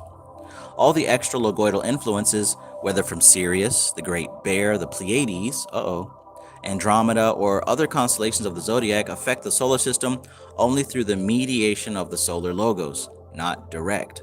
So this is for all you guys talking about the Pleiades and the Andromeda and all that stuff. All these places, Sirius, they don't affect us directly. They only affect us through our sun, because everything else beneath the sun isn't refined enough to receive those types of communications, right? So yeah, I make fun of like Pleiadian stuff and all that, but that I'm not saying it's not real. I'm saying the way that people believe in it is very skewed. So yeah, there are intelligences all across this creation, but for the most part, nothing below this sun is going to be refined enough to perceive of it directly. This extraterrestrial influence, it has to be broken down, just like electricity has to be broken down before it enters your house. It has to be stepped down. But the problem is, when we receive it at the step down level, we take it at face value and think that what we're seeing is what it is. But as I demonstrated yesterday, there's a form that we pick up in our minds, and at best that form is going to be animated by something that resonates with it. But that doesn't mean the form is the thing itself. More than just a unicorn.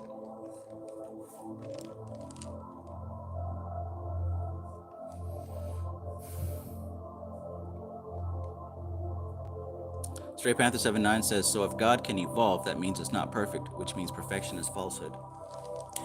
I think that perfection might be looked at from an angle. From where we stand, we're a part of evolution too, so we're seeing God evolve with us because our vision is evolving. But remember, like what it said in Samkhya, there's a level of this creation that is unmanifest, and that is perfect in its harmony, in its balance, in its stagnation. And then there's an even more perfect aspect, which isn't really anything at all. So if I look on page 647, chapter 6, he's talking about these three levels. The first level being consciousness, which is beyond manifest and unmanifest. Now that's absolutely perfect. But see, on a lower octave, then we've got the unmanifest. And then where we are is the manifest. So the manifest, it's an evolving. And what's it evolving into? It's evolving into the unmanifest. Now, it's never going to be complete because this is the state of evolution, which means it's constant movement. It's not ever going to end. But it's an echo. It's like a copy of an imitation, right? The prototype is the unmanifest, but the product is the manifest. That's how they're connected. But all potentiality is within the unmanifest, and that potentiality is what makes it perfect. But from this angle below, the fact that it is evolving, that makes it perfect because it's not finished. We can't judge it because it isn't finished. But in the level of consciousness, that literally contains everything, yet it is expressed as nothing.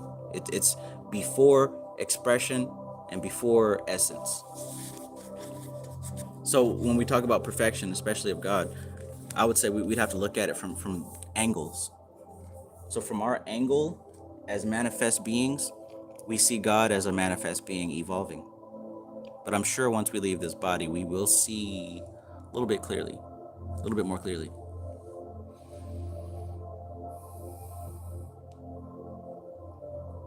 Oh boy. MC Maestro says, I always think about how many people would die of shock if it turns out that all of space was under a foot of a giant. Interesting. Almost daily, I wonder if a nuclear explosion happened, or if this whole thing was sucked up into the black hole, if people would just die instantly because it would be unfathomable. But yeah. People faint all the time over mundane stuff. I think aspects that are that huge like that might not even be realized. We'll just... Hell, it's probably happened millions of times and we just ignored it so hard it didn't happen.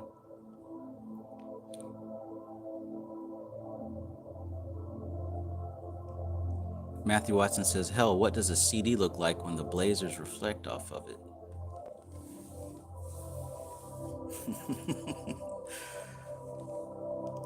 Oh my. Stuffed Dog says, for sure, Straight Panther, if something is all-knowing, in my opinion, it has to be all-ignorant also. Interesting. I mean, you have to know ignorance too, right?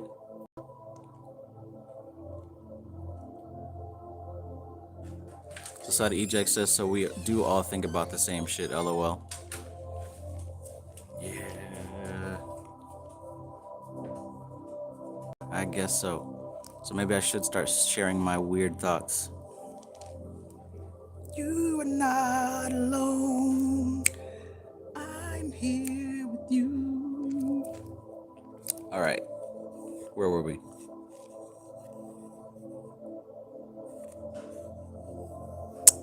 Yeah. Presumably, there may be a god presiding over all galactic systems throughout the whole of interstellar and intergalactic space. 12. This is not a denial of monotheism, for the God or solar logos of our system is omnipotent, omniscient, and omnipresent within this system, and so is the one God for all over which it presides. All the extra-logoidal influences, which means all the influences beyond Tiffareth, whether it's from Sirius, the Great Bear, the Pleiades, Andromeda, or the constellations of the Zodiac, affect the solar system only through the mediation of the solar logos, not direct. So it's extremely unlikely that 8,000 YouTubers are having an individual conversation with the Galactic Federation. It's extremely unlikely. Not impossible, right? Because just like in ancient times, there were seers who purified themselves enough to be able to perceive these things. But it doesn't seem likely that someone who is in direct contact with Sirius or the Pleiades or the Andromeda or the Great Bear has enough time to make a popular YouTube channel. But who knows, right? Anything's possible. I mean, hell, I'm doing this. And some of my best friends are archangels.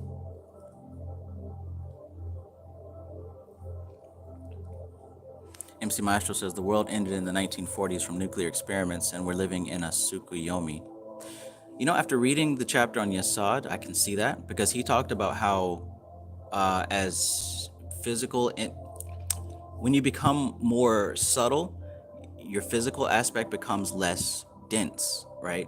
Which explains why our diet changes and why we begin to weigh less and look thinner and things like that, because what more of our substance and our consciousness is now being shifted to the Yesod plane. We're living more in the etheric plane than we are in the physical, and it's true, at least for myself.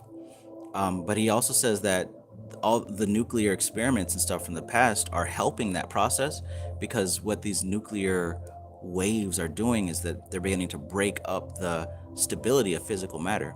They're, it's very subtle, but that's what nuclear radiation does. It dissolves and breaks up the bonds of matter. But see, that's happening at a very gradual and slow pace.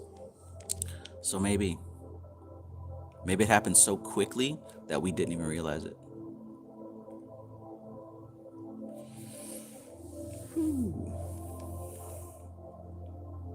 Sunshine Chick says, I would love to hear them because I know I've been thinking about some out there stuff. Yeah. I just know that sometimes my ideas change, so I don't like to say stuff like that on YouTube. That's what we got the after hours for, right?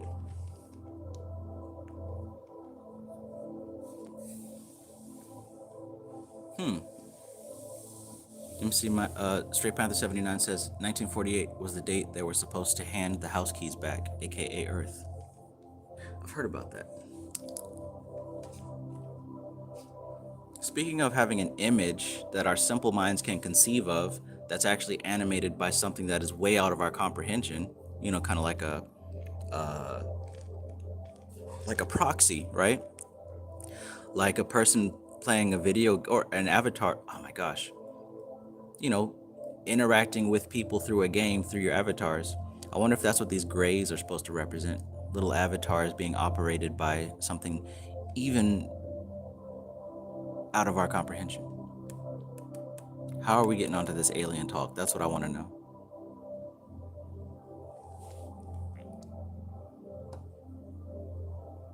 Aldiki says Ladder of Lights has a part about God and mistake, and doth disposing of the mistake, which makes the mistake not a mistake, if I explain that correctly. Yes, actually. And yeah, that is in the chapter of Doth on Ladder of Lights, page 150. Page 150. He talks about the abyss being the porta potty, the cosmic porta potty, the trash can, for the mistakes. But technically they're not mistakes, right? They were prototypes.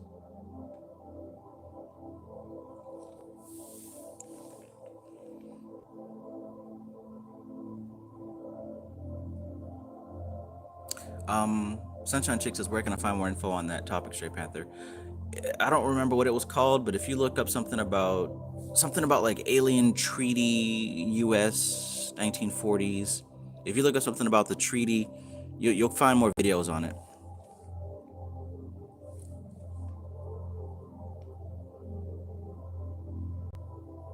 At least the part that Straight Panther said.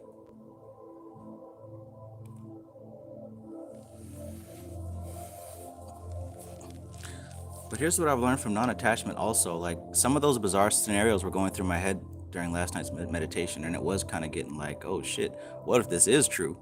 But I had to remember non-attachment, because I'm really, even if all of these were true at once, the fact remains I'm still here and I'm still reading books on YouTube. So like, it doesn't even change anything. I'm not saying it is true or it isn't true, but non-attachment I see is the cure for paranoia. There's no reason or no need to get paranoid. Well, let's continue. Aliens.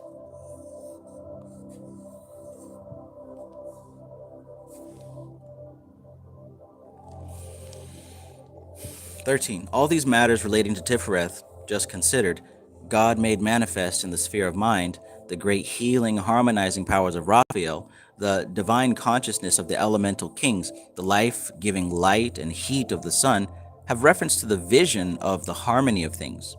There is, however, the other spiritual experience, the mysteries of the crucifixion.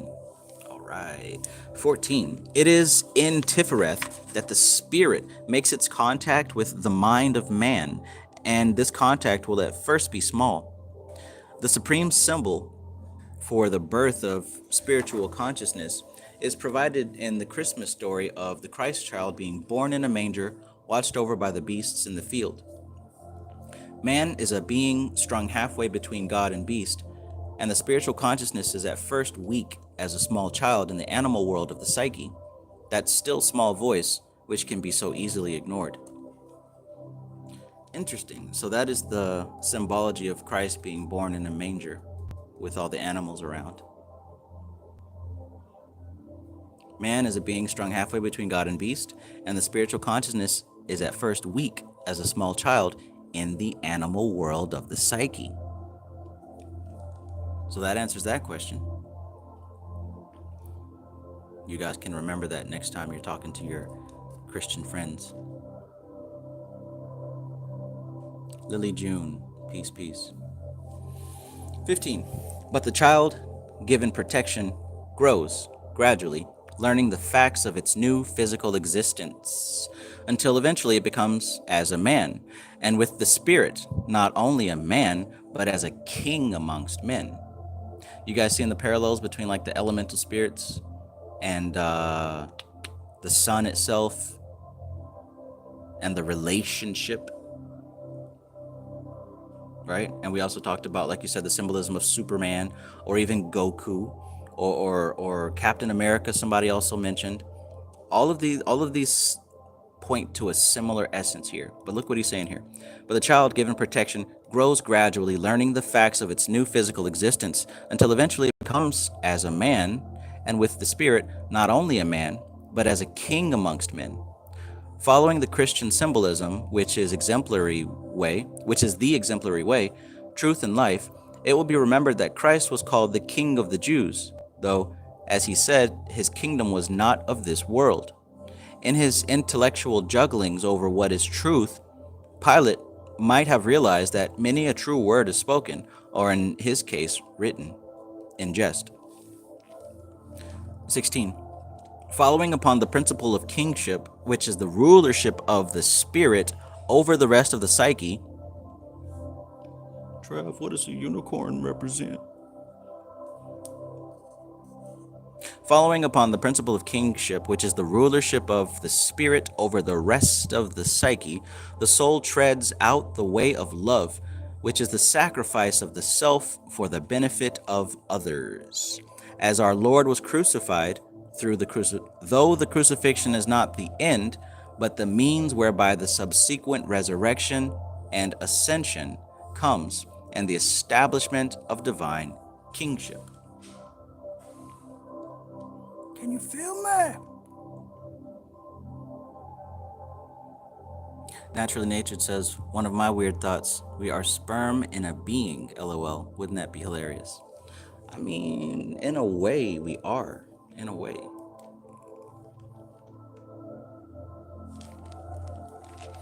Just like all those sperm enter into, the vaginal canal, only one of them gets to cross into that egg, thereby creating a new world. Reminds me a whole lot about Doth and how every spark doesn't cross this bridge. That reminds me a whole lot of the sperm trying to get to the egg, if you ask me.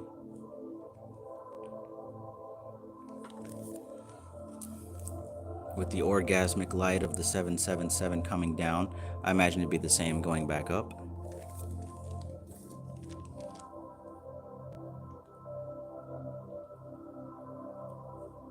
Wow, 11/11. Is it the 11th? Sure is. 11/11. MC Maestro says Purusha into Prakriti. Right. Stuffed Dog 69 says, I wonder if this is the parallel between Christianity and Islam. See, I'm not as well versed on Islam, but I know that Al-Dicky, I believe he is. But yeah, I can't really quote the Quran.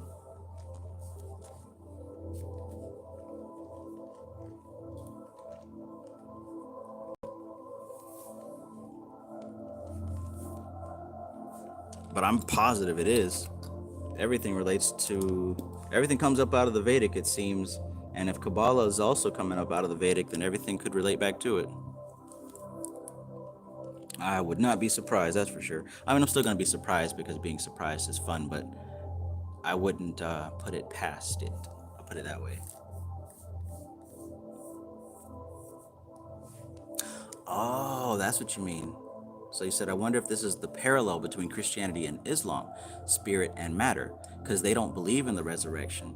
So is Islam earthly and Christians are spirit?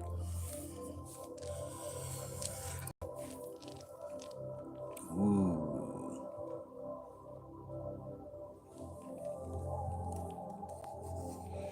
17. This is the sequence of ideas behind the magical images of the Sephirah, the child, the king, and the sacrificed God, and it is a way that every soul has to tread, not once, but many, many times. Have you done this before? Many, many times.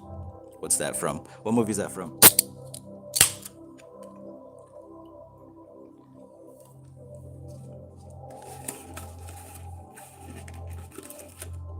They were in the hospital, and the chatter teeth guy was like grabbing Christy and holding her still and putting his fingers all up in her mouth.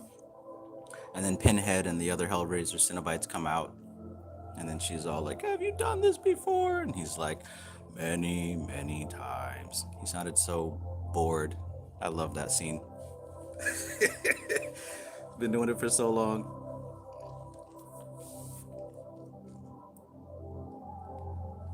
Beautiful stuff, beautiful stuff. All right, let's keep going.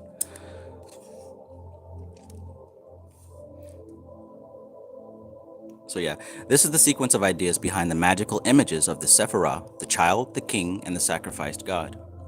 And it is a way that every soul has to tread, not once, but many times. The whole pattern is laid down in the life of our Lord. In the progress of the soul, the crucifixion is but a symbol for a mode of action, though it is nonetheless real for that. The odd thing is that there are many souls seemingly permanently fixated in the crucifixion. Souls who make of their whole lives a weary pattern of self-sacrifice and self-inflicted suffering, completely deaf to the cries of the spirits in prison of the animal side of their own personalities, and refusing to go on through the descent into hell to give these aspects of themselves realization of the spiritual principles involved, and to the release and illumination of the resurrection and ascension. It is a kind of spiritual masochism, definitely pathological and probably resulting from a refusal to face certain areas of the soul which are responsible for, or are a result of, the initial deviation from the divine plan. Whoa. Did he really just sit here and break down the whole bottom line between like shadow work and people living their lives in self-inflicted pain, suffering, disguised as servitude because they don't want to face the parts of themselves that actually do need help? Holy cow. Holy cow. I'm gonna have to read that one again.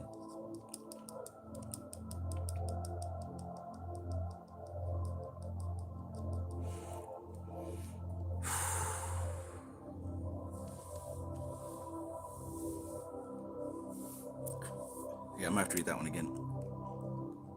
Al-Diki says Islam believes Christ wasn't killed, it was a look-alike, but they believe he was ascended up.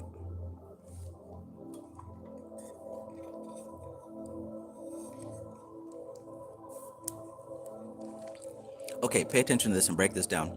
This was verse number 17, chapter 12, page 142. You might need to look at that in your own time, but check it out. This is the sequence of ideas. All right, now what he's talking about is the principle of kingship, in which spirit rules over the psyche, the soul treads the way out of love, which is the sacrifice of the self for the benefit of the others, right? Which is the same reason that Christ was crucified, though the crucifixion is not the end, but the means whereby the subsequent resurrection and ascension comes, and the establishment of the divine kingship. All right, so check out what he says in verse 17. Holy cow. Stuff Dog says, read that again. All right, I'm about to read that again. Lily June says, right, this is stirring information. The animalistic nature sounds like the 3D loop. Absolutely. Society Eject says, yo, Travis, do you realize Friday is Good Friday and this Sunday is Easter, and you're reading this chapter? No, I did not realize that. Hasn't this happened like multiple times? Whereas like the chapter that we're on relates to what day it is or what holiday or something like that? No, I didn't know that. Because I don't pay attention to holidays, let alone regular days. Whoa. All right, here we go. 17. This is the sequence of ideas behind the magical images of this Sephirah, the child, the king, and the sacrificed god. So remember, we're talking about Tifhareth. So this is the meaning behind the child, the king, and the sacrificed god. See the cross? He says, and it is a way that every soul has to tread, not once, but many, many times. So that means we should probably pay attention to this. The whole pattern is laid down in the life of our Lord. So just like in the Bhagavad Gita, we're seeing a story which is actually a pattern, right? So who thought that that also applied to the life of Christ?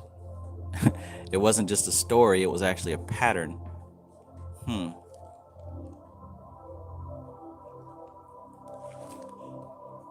So the whole pattern is laid down in the life of our Lord.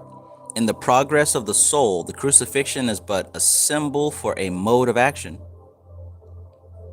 though it is nonetheless real for that. The odd thing is that, okay, all right, so look. He said the whole pattern is laid down in the life of our Lord. In the progress of the soul, the crucifixion is but a symbol for a mode of action. So he says it's a symbol for a mode of action. And if you look here, we've got 3 modes of action, right? Maybe somebody will catch this before I say it. So we got Christ the baby, Christ the king, and then Christ the sacrificed God. 3. What are the 3 modes of action? We got the 3 gunas, Rajas, Tamas, and Sattva. Rajas, Tamas, and Sattva. Because if he's saying here that, thank you, MC Maestro said gunas. You got it before I said it. So what he's saying here is that if the crucifixion is but a symbol for a mode of action, the other 2 would have to be a symbol for a mode of action, right? How would one be but the other 2 don't? So we're looking at the action of the gunas here. In the progress of the soul, the crucifixion is but a symbol for a mode of action, though it is nonetheless real for that. The odd thing is that there are many souls seemingly permanently fixated in the crucifixion. Souls who make of their whole lives a weary pattern of self-sacrifice and self-inflicted suffering, right? You know people like that, or have you been this person, or are you still this person? Many souls seemingly permanently fixated in the crucifixion, souls who make of their whole lives a weary pattern of self-sacrifice and self-inflicted suffering, completely deaf to the cries of the spirits in prison, of the animal side of their own personalities, and refusing to go on through the descent into hell to give these aspects of themselves realization of the spiritual principles involved. So what this is talking about is, according to the Christian lore, when Christ was crucified, he didn't just, fall asleep. His spirit went down into hell, and supposedly he saved and released all of the souls that were trapped in there before he was crucified. So he went down to the hell to save all those people in hell before he came back up to his body. That's what it's talking about. But he's saying that that's a metaphor also for what's going on the inside, right?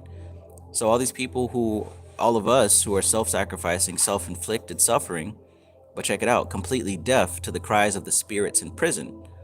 But in this case, he's talking about on the animal side of their own personalities and refusing to go on through the descent into hell to give these aspects of themselves realization of the spiritual principles involved. Remember we talked about the elemental kings and how when they're closer to the Tifhareth aspect or the Christ consciousness, what do? They go back and educate their brethren. They go back and educate the others that are like them, right? The king of fire goes back to educate the other fire spirits. And that's how evolution takes place on their plane. Just like how, Goku falls from heaven to save the humans. Same with Superman. Same with Captain America and all these other sacrificial Tifhareth solar deities, solar representations. They sacrifice themselves to save the whole. That's what the aspect of the cross is about on this sphere. But yeah, so the descent into hell, to give these aspects of themselves realization of the spiritual principles involved, and to the release and illumination of the resurrection and ascension. It is a kind of spiritual masochism, definitely pathological, and probably resulting from a refusal to face certain areas of the soul which are responsible for or are a result of the initial deviation from the divine plan. Definitely pathological, and probably resulting from a refusal to face certain areas of the soul which were responsible for or are a result of the initial deviation from the divine plan.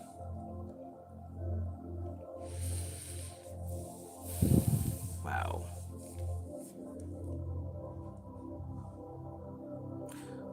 Framestar Film says Riddle of the Sphinx.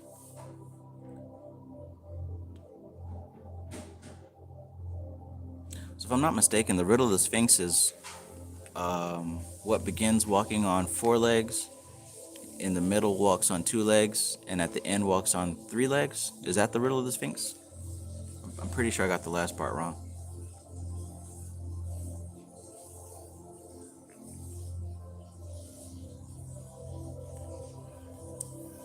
Yeah, this is some pretty heavy stuff.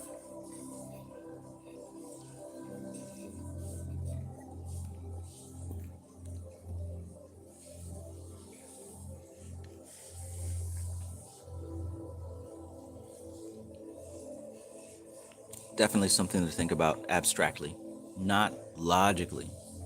Logically, it's not very deep. Well, it is kind of deep logically.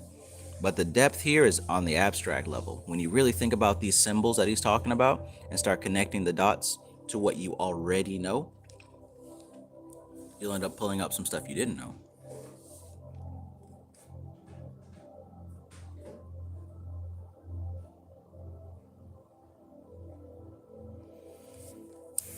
Oh boy. 5008. Peace and greetings. Verse 18. Everyone has his own crucifixion or cross to bear, as the saying goes, according to his strength.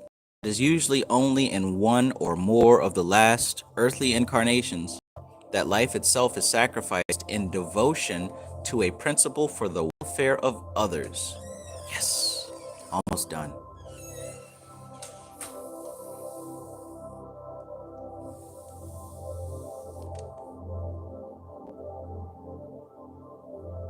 It is usually only in one or more of the last earthly incarnations that life itself is sacrificed in devotion to a principle for the welfare of others. The death of the physical body is one of the supremer forms of the principle of crucifixion. One which equals it is the death of initiation. This is the comparatively high initiation where the whole life is dedicated to the service of the spirit, which is the service of all others. And the initiate, instead of dying for a principle, lives out his life in accordance with a principle. And this can be a far harder thing. Did you catch that? A lot of people are willing to die for something, right? But how many people are willing to live for it? See, it's harder to do that. It's easy to die for something. Man, they got it twisted up. This is the comparatively high initiation, right? Where the whole life is dedicated to the service of the spirit, which is the service of all others. And the initiate, instead of dying for a principle, lives out his life in accordance with a principle. And this can be a far harder thing. He becomes a living dead man. That is, he lives out fully a life in the world, but after his unreserved dedication, he is living on borrowed time.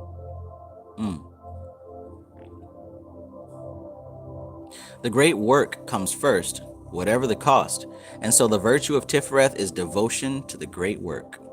And devotion does not mean intellectual interest, part-time work, vague good intentions. That's not what the great work means. In case that's what you thought, he's letting you know the great work is not intellectual interest, part-time work, or vague good intentions. These are all well enough for the layman or the minor aspirant, but hopelessly inadequate for the higher initiate who has made his dedication. served his term of probation, and finally been accepted by the inner plane hierarchy for individual training and work. I mean, when I started, it was part-time, it was vague, it was, intellectual. But things have changed to the point where this is truly a full-time endeavor. It literally comes first before everything else. And the more that I see that, the more I can understand that it doesn't really help to make fun or to talk down about people who don't take this stuff seriously, because when you really think about it, it takes a lot of work to take this seriously. It takes a lot of work to keep yourself from being distracted by the world. It really does. So everybody's on their own path. No use talking shit in people who are not giving their all, We Grow Natural says everyone on their own level. Exactly.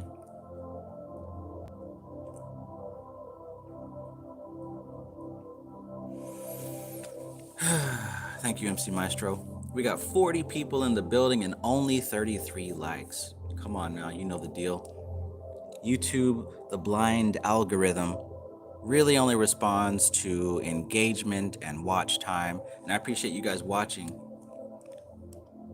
And I also appreciate those of you who have liked the video. So go ahead and hit the like button, because that helps YouTube say these videos belong here. Okay, thanks.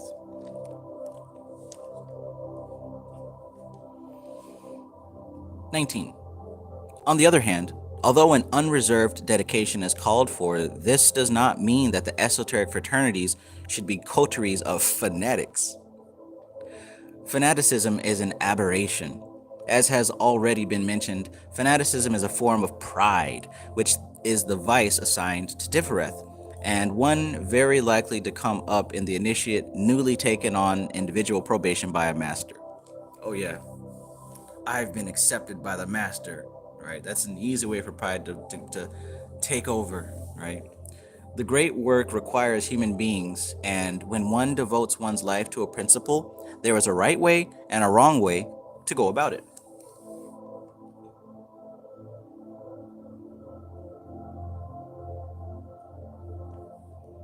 MC Maestro, I didn't want to use those words because, I don't want the demiurge to come after me.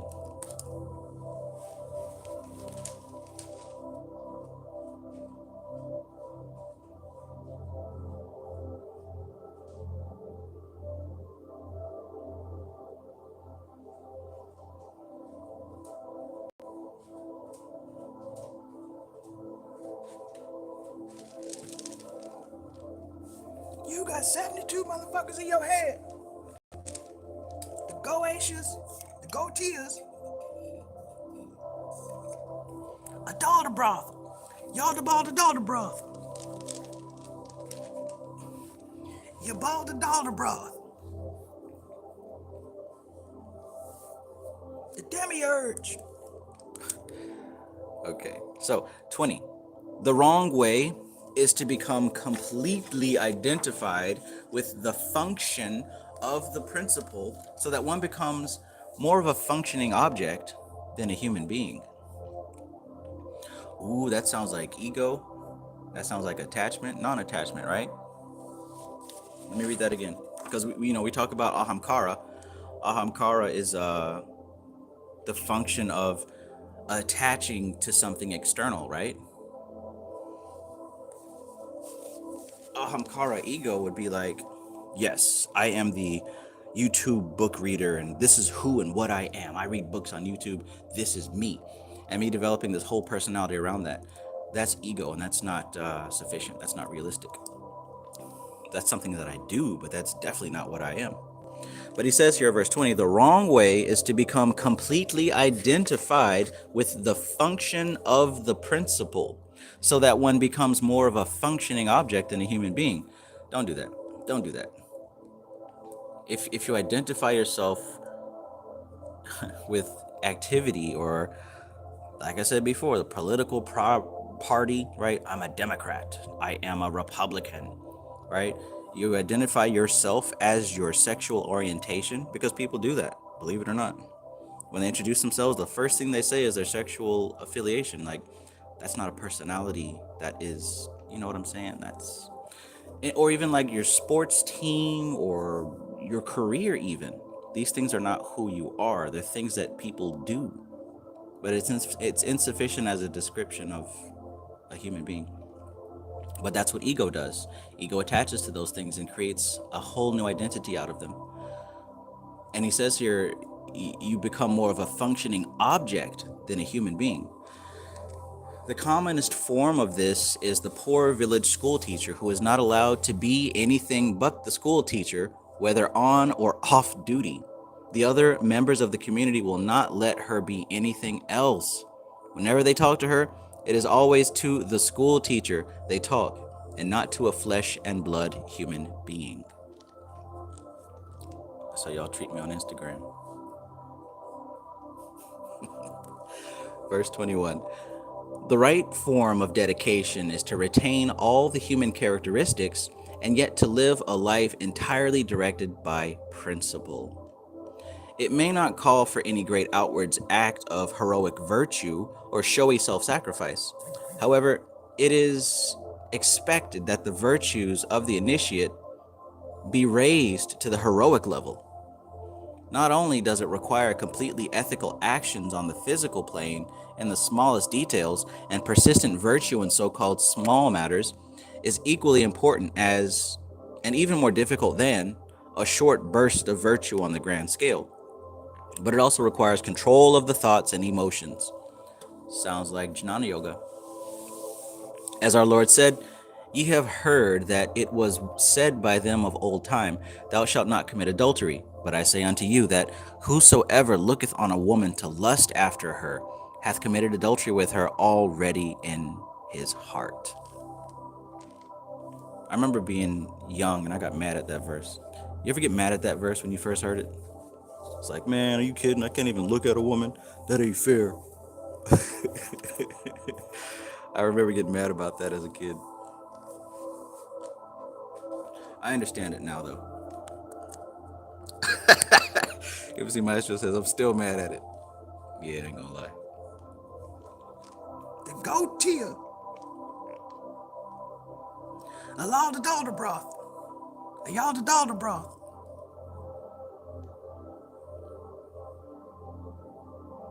MC Maestro says, sounds like when angels possess your consciousness. When that hive mind kicks in. I'm pretty sure angels are the angelic classes are a hive mind. They're selected, refined hive minds themselves. Not the same as the human hive mind. I don't think that hive mind got to make it to the angelic class. I'm gonna try my best to not talk shit about the human hive mind. Hold me up to that, guys. I gotta be neutral.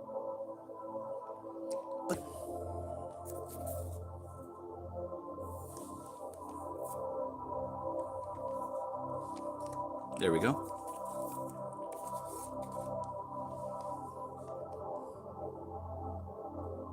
Okay, so yeah.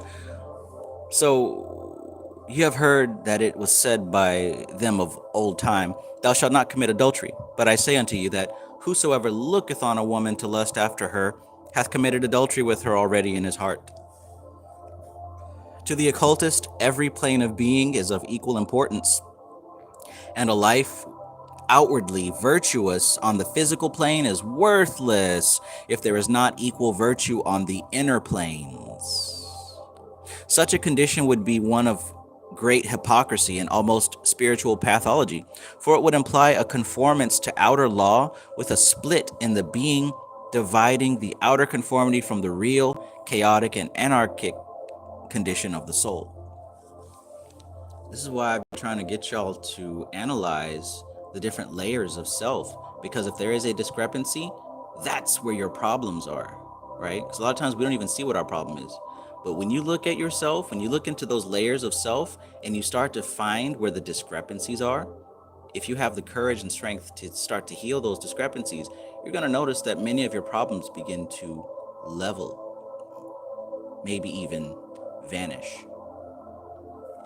Because even if someone else is the enactor of our trouble, We are the originators of our trouble. We are the origin of our problems. Now, other people may act out those problems for us, and it makes it easier for us to blame the expression, but the essence is within, right?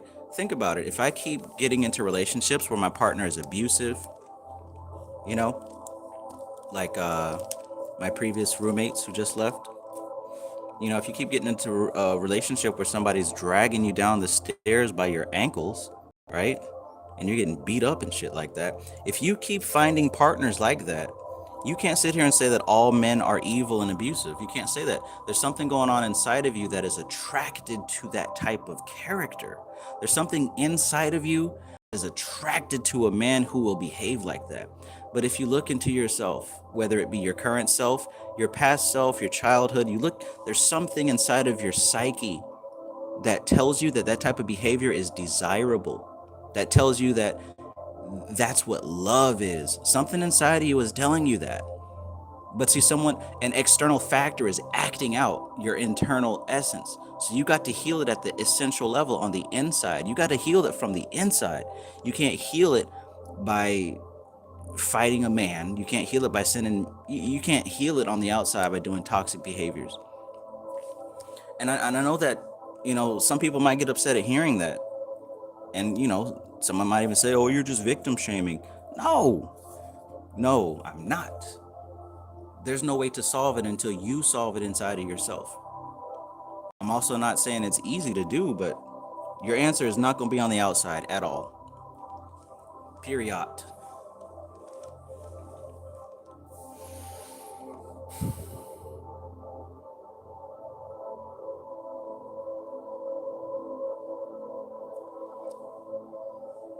Society Eject says, Ephesians 4, now that he ascended, what is it but that he also descended first into the lower parts of the earth? Scripture about traveling the tree. Okay, that's Ephesians 4. He that descended is the same also that ascended up far above all heavens, that he might fill all things. Yeah, man, that's pure Kabbalah right there. Ephesians 4. Matthew Watson says, my inner voice would always tell me to live for my dreams and not die for them. That's crazy. This book has that in there. P.S. 8 minutes behind. Gotcha. MC Maestro says, the Alpha and the Omega. Everyone else is the rest of the alphabet. Pretty much.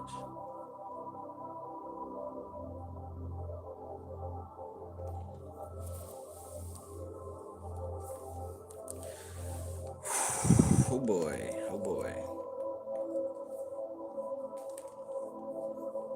7-Eleven says victims need to hold themselves accountable for their choices.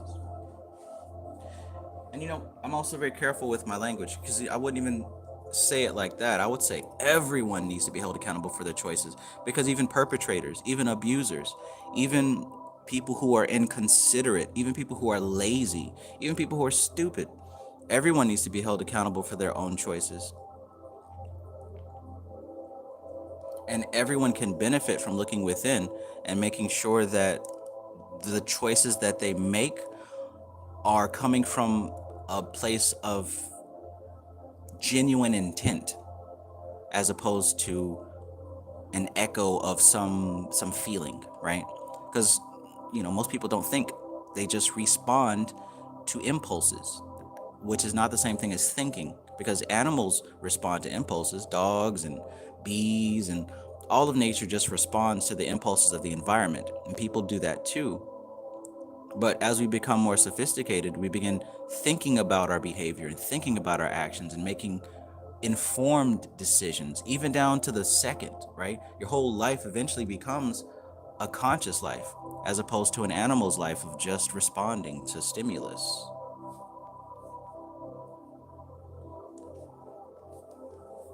But yeah, I wouldn't even put a label. I would say everyone needs to hold themselves accountable. The moment that you become self-aware that you are a thing behaving, that's when responsibility should come into the picture.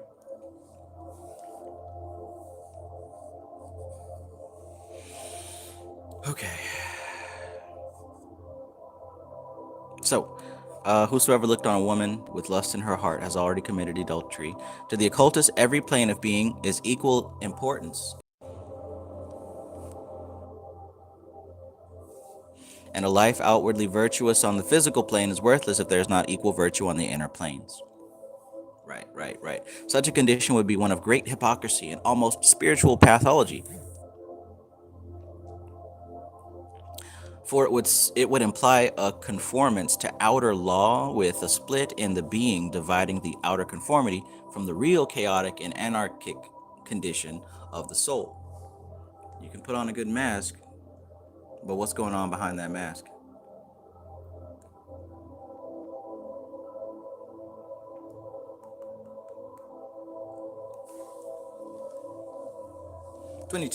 This is the real function of the magician, to construct the right forms out of his own being for his own spiritual force to indwell. That was a gem. I hope you caught it, because I'm not going to break it down. I've been saying that. This is the real function of the magician, to construct the right forms out of his own being for his own spiritual force to indwell. The ritual workings of ceremonial magic are but a special technique for raising a particular potency of life to the nth degree, to give a correct orientation to it. The real ritual is a 24 hours a day process of living out life according to spiritual principles, so that by this talismanic action, patterns of right living are formed in the unconscious mind of the race, so that this right way of living becomes easier for those who follow after.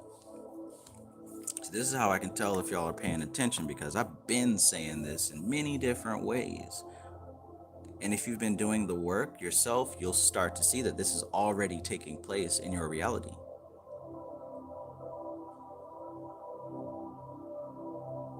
Society Eject says, coming from a pet owner, I can definitely see the behavior and animals is very similar to us before we are on woke.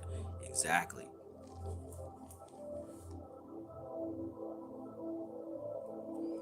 MC Maestro says, M Ford been trying to drop it.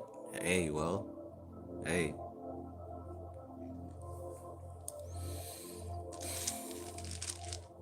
Have you created forms and inspirited them with your force? Do you even have enough force to deposit into a new being? Right? Are you able to have spiritual children? Or are you just talking about the same old stuff that everyone's talking about for entertainment purposes? Because the more that you create, the better you get at it, the more efficient you get at it, right? And the more responsible. I don't just go around creating entities for no damn reason, just because I'm bored, right? Because you realize that these things live out, right? They don't just vanish when you're bored with them. You start to become more responsible. Same thing with evoking spirits. I don't just do it all the damn time now, not because I'm bored with it, but because it's something that should be done with a purpose, not just for entertainment. Because as I said, these things don't just disappear.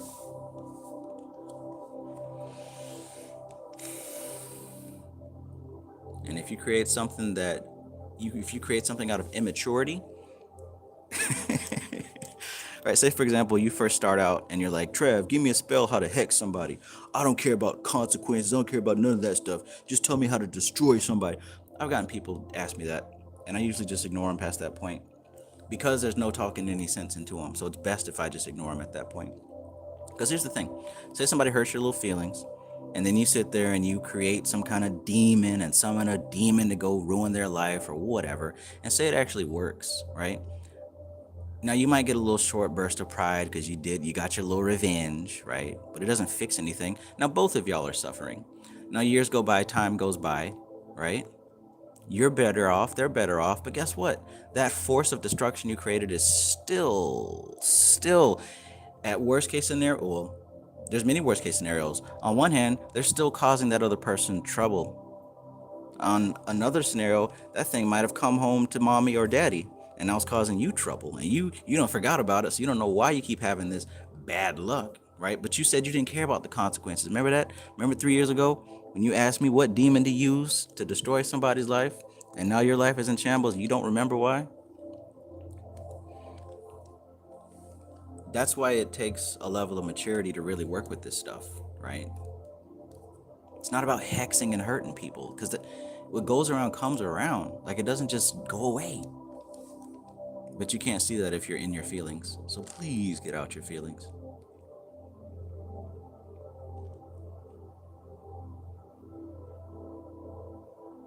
But yeah, he said something really important here. On all of verse 22 is important. That whole thing is important. He said the real ritual is a 24 hours a day process of living out life according to the spiritual principles, so that the talismanic action, patterns of right living, right? Patterns of right living, what you do on a day-to-day basis, that forms an etheric pattern, y'all. It becomes a talisman. Your life becomes a yantra, a mantra. And it's formed in the unconscious mind of the race. Because remember, just yesterday I showed y'all that diagram. Hopefully you wrote it down, right? Of you as an individual, to your childhood, to your family, to the ethnic group, to the human race, to the planet. Like, those are all levels that you're connected to.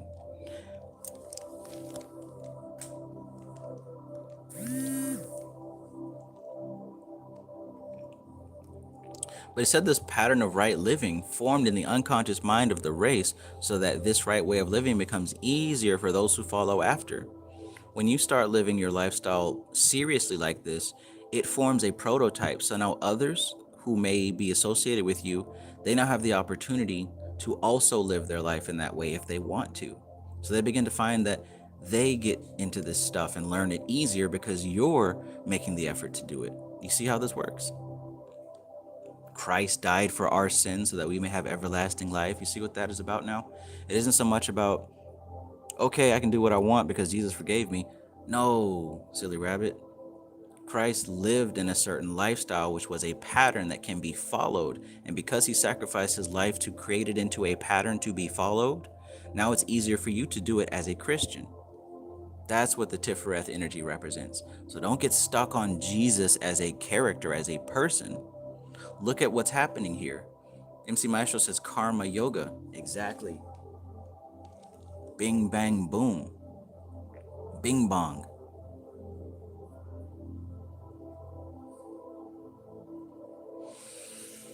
Whew.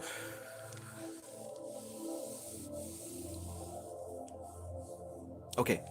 23. It may be thought that a few initiates living life according to principle could have little effect on the vast mass of people living their lives on various degrees of chaos, seeking only after pleasure and profit rather than principle. Right? And have you ever thought that way? You ever thought that, what is my measly life going to be able to contribute to the mass of human beings in this collective egregore who are living their lives in various degrees of chaos, seeking only after pleasure and profit rather than principle, right? What's one person going to do against all of that? Well, he says here, the point is, though, that a life lived with talismanic intention has far greater force than one that has its patterns based not on spiritual reality, but on day-to-day physical expediency. In other words, all these people that are stuck in the hive mind doing autopilot NPC type stuff, they're not carving etheric patterns. They're literally just following animal instinct, right?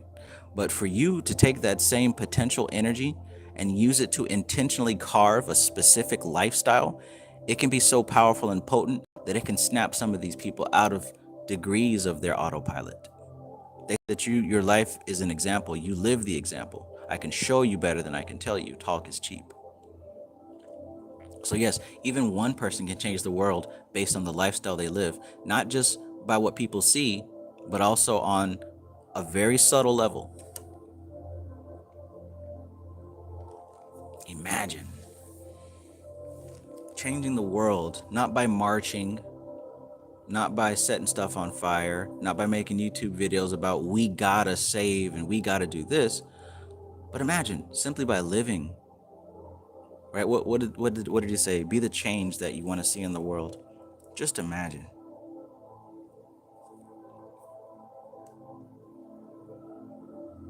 I'm gonna go out here and march.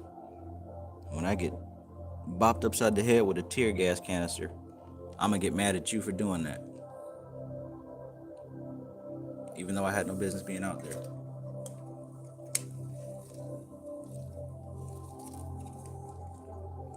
In the words of the great Funkadelic George Clinton Parliament, hit them with the bop gun.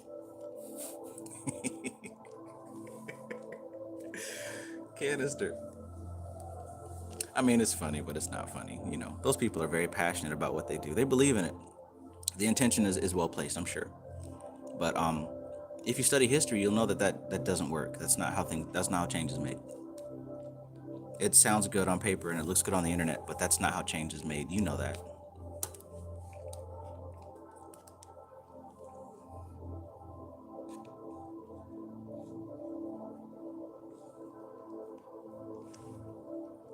You ain't finna catch me out there.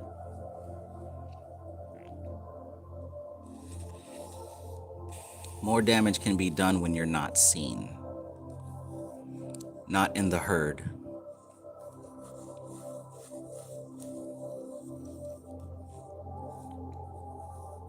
But yeah, the point is, though, that a life lived with talismanic intention has far greater force than one that has its patterns based not on spiritual reality, but on day-to-day physical expediency. Also, the initiate has a trained mind, and his clear-cut thought forms and the vibrancy of his aura have a profound effect on the environment.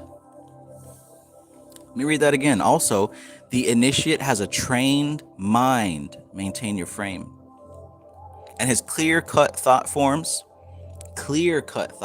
y'all, not vague, clear-cut thought forms, and the vibrancy of his aura have a profound effect on the environment. The thought forms of the average man are generally too weak and vacillating to have much permanent effect, except through weight of numbers. Heavy hive mind. Also, the whole force of the Great White Lodge mediating the will of God is working behind and alongside and through the initiates in this world. Yay. We got help from the Ascended Masters. Master Chief. 24. It should be remembered that after the death of our Lord, the way of life that subsequently formed all Christendom was started off by 11 men of an obscure Middle Eastern subject nation. Also, one can consider the ideals of the Round Table, so much with us now in the principles of democracy, albeit with many shortcomings.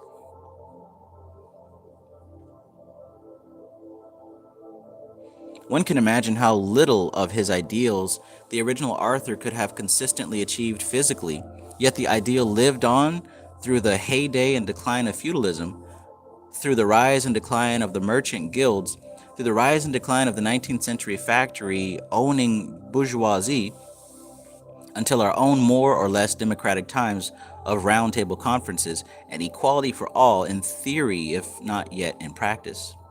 Of course, humanity being as it is, these things come in with variously distorted applications. Thus, instead of being a circle where all presented contribute to the general solution, a roundtable conference is usually a gang of people all pulling their own separate ways, jealously guarding their own minor interests, so that all that is left is a heap of discords and bitter recriminations, and at best a dubiously workable, universally hated compromise. Yikes. What kind of democracy is this? Also, the general trend of the fighters for equality for man has been to pull down the superior to the level of the mob, instead of raising the mob to the quality of the aristocratic in heart, mind, and deed.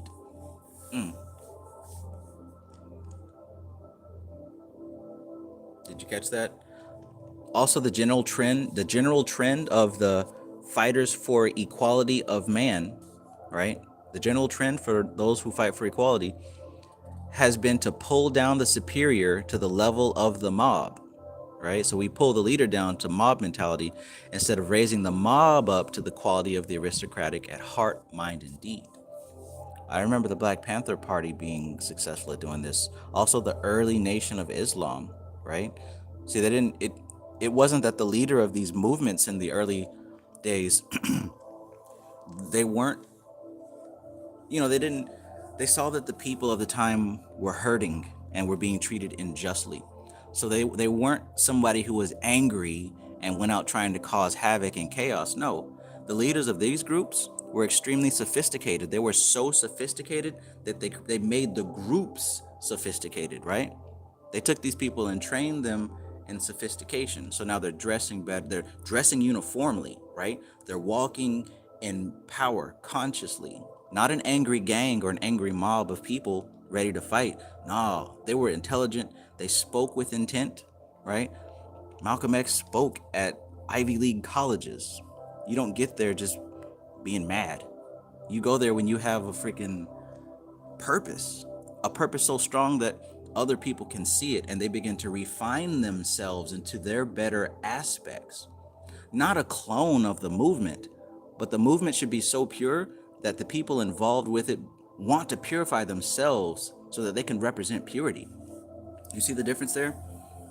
As opposed to like the stuff that we have out now where the leaders oftentimes are just representative of people who are angry. Oh, what a world. What a world.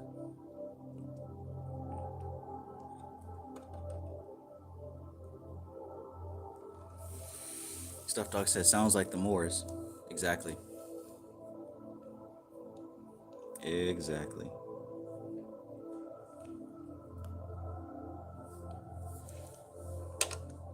Wow.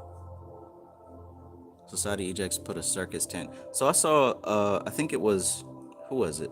Michael Bell posted a meme today, and they said that when a clown enters a kingdom, he doesn't, when the clown makes it to the throne and enters the kingdom, he doesn't become a king. In fact, he turns the kingdom into a circus.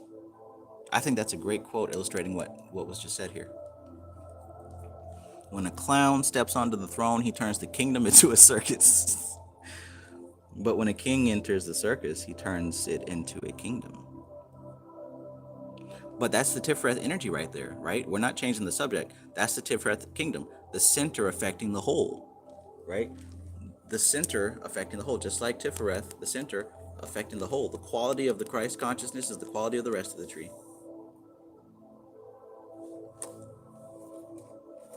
The fruit and the street, the street, what's a street? The fruit and the roots. All right, let's keep going.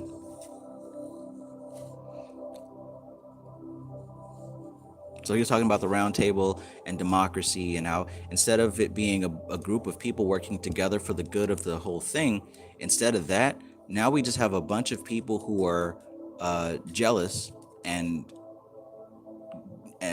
selfish, right? Only concerned with their own personal best interest. And when they come to a compromise, everybody really hates it because everyone wants to get ahead of the other person. That's what we have now.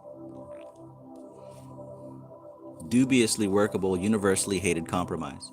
Then he went on to say also the general trend of the fighters for the equality of man has been to pull down the superior to the level of the mob instead of raising the mob to the quality of the aristocratic in heart, mind, and deed.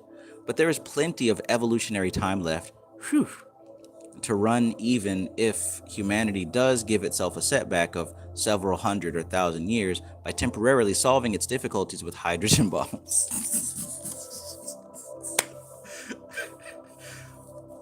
Wow.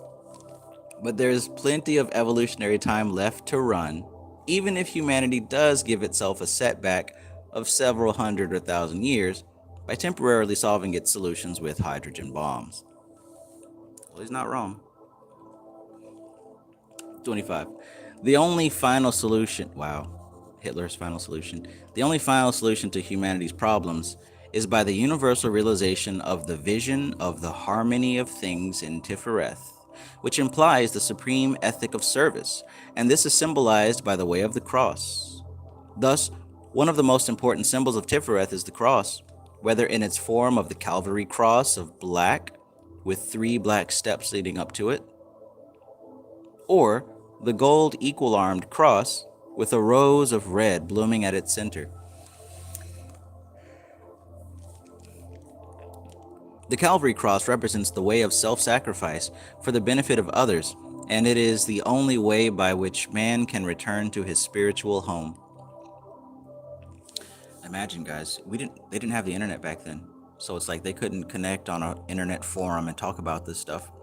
If they were to go into other countries or cities, they'd have to look for symbols on buildings and handshakes and code words, and that's how you knew somebody knew what they were talking about.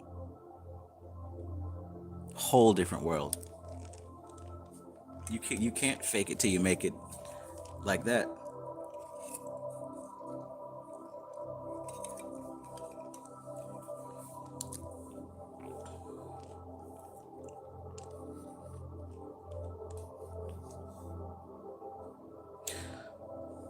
The Calvary cross represents the way of self-sacrifice for the benefit of others, and it is the only way by which man can return to a spiritual home. As our Lord said, "No man cometh to the Father but by me." Only after the way of the cross has been accepted and experienced can come the knowledge of the rose cross. When the rose of the Spirit blooms on the universal cross of manifestation in dense matter. In this latter symbol, the vision of the harmony of things and the mysteries of the crucifixion are one. On the Calvary cross is the man sacrificed as a separate being. On the rose cross is the spirit of man in harmony with the whole universe, including densest manifestation.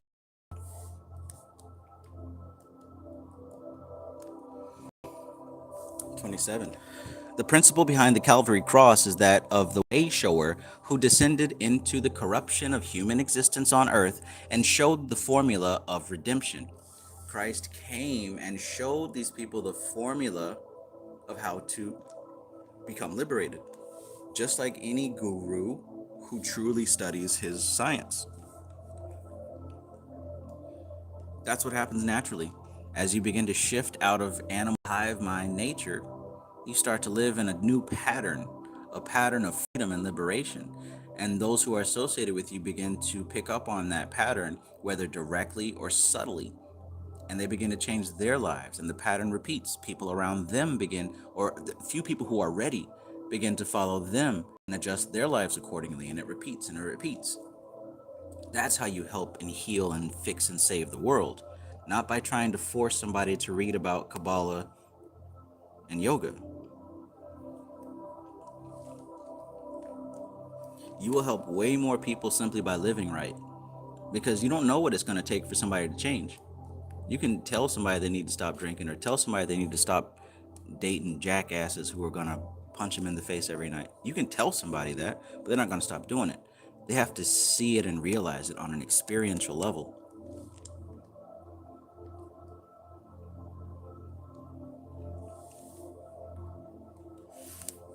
Thank you, Society Ejects. John 6:44.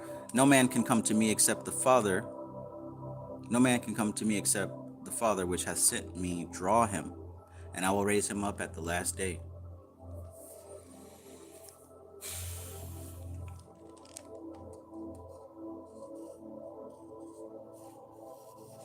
So he said the principle of the Calvary cross is that of the way shower. The way shower. And what did they say that the guru? What was the definition of guru that Niranjanananda gave us? Because he says way shower. They called the guru the dispeller of darkness. Do y'all remember that?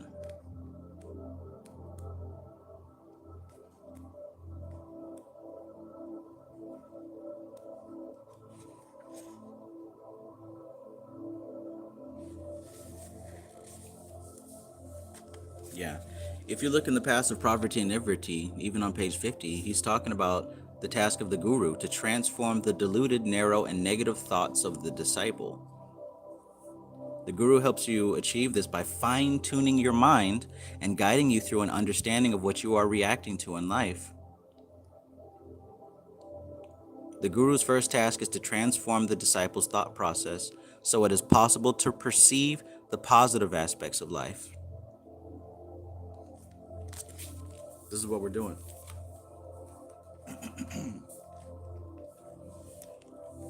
A light bearer, a way shower, a dispeller of darkness, or as MC Maestro says, sounds a lot like a light bringer or a skywalker.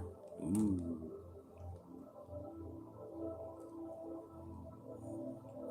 Lily June says, it does appear that stepping into service and purpose is a quicker way out of the 3D karmic wheel. Absolutely.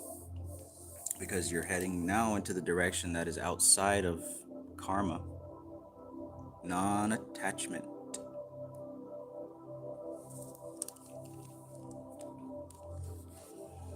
It is light that walks across the sky.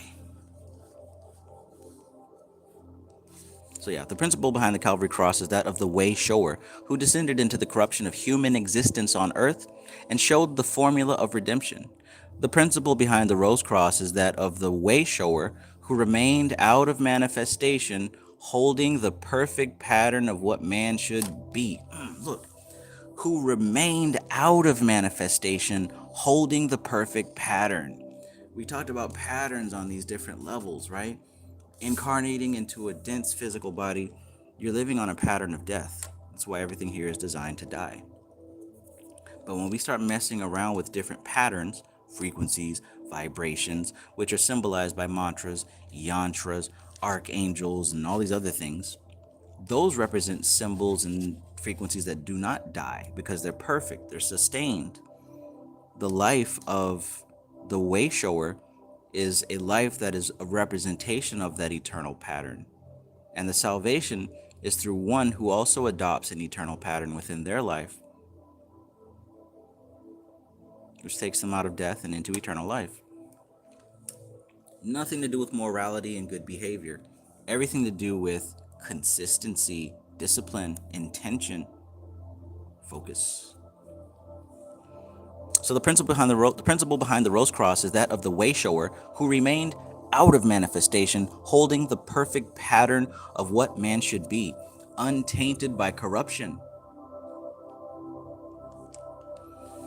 Had there been no fall of man, the Calvary Cross would have been unnecessary. There would have been no illusion of separateness and lack of brotherhood and mutual service between men. The spirit would have budded and then burst forth into flower like a fragrant rose on the golden cross of a harmonious physical existence. As we now stand, the Rose Cross is unobtainable without accepting the Calvary Cross first. The Kabbalistic title for Tifhareth is the Zohar Anpin, the lesser countenance, as opposed to the title Eric Anpin, the vast countenance of Kether. Thus, Tifhareth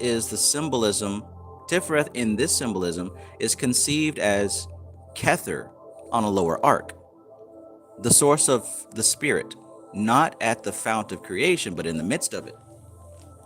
So you guys should know by now, Kether, the source of spirit.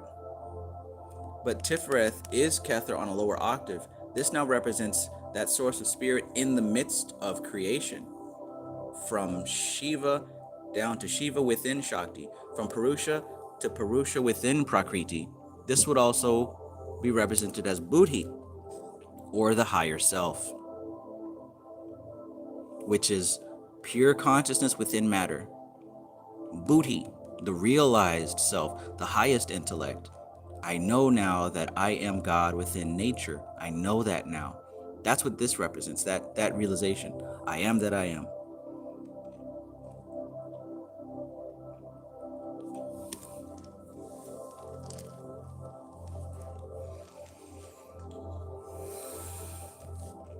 That's what it means when it says Zohar Anpin, the lesser countenance. All right. So Tifhareth is the symbolism. Tifhareth in this symbolism is conceived as Kether on a lower arc, the source of the spirit, not at the fount of creation, but in the midst of it. The source of the spirit in the midst of creation.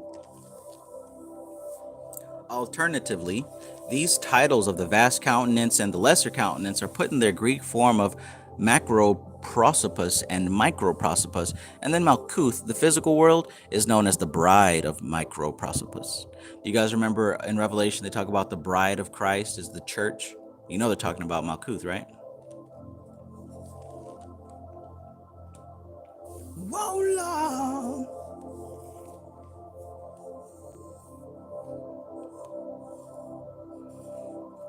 So yeah, the Malkuth, the physical world, is known as the bride of Microprosopos. Or, when Tifhareth is referred to as the king, Malkuth is the queen. This shows plainly that the physical world has an important place in the plan of God. For it is the physical world, Malkuth, which will be joined in marriage and rulership with God made manifest in the midst of creation. Remember people talking about how evil the physical plane is? Oh, I can't wait to leave the physical plane. The physical plane is hell. Earth is hell. You know, all this. No, Earth isn't hell. Your perspective of reality is hell. I bet you if you shift that perspective inside out, you can start to see things a little bit more clearly. I even remember when, again, have to reference E.A. Coetting. I don't think he exists on YouTube anymore.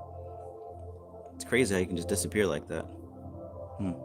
But I remember when he started to go through the shift of truly beginning to see that the earth plane was the kingdom.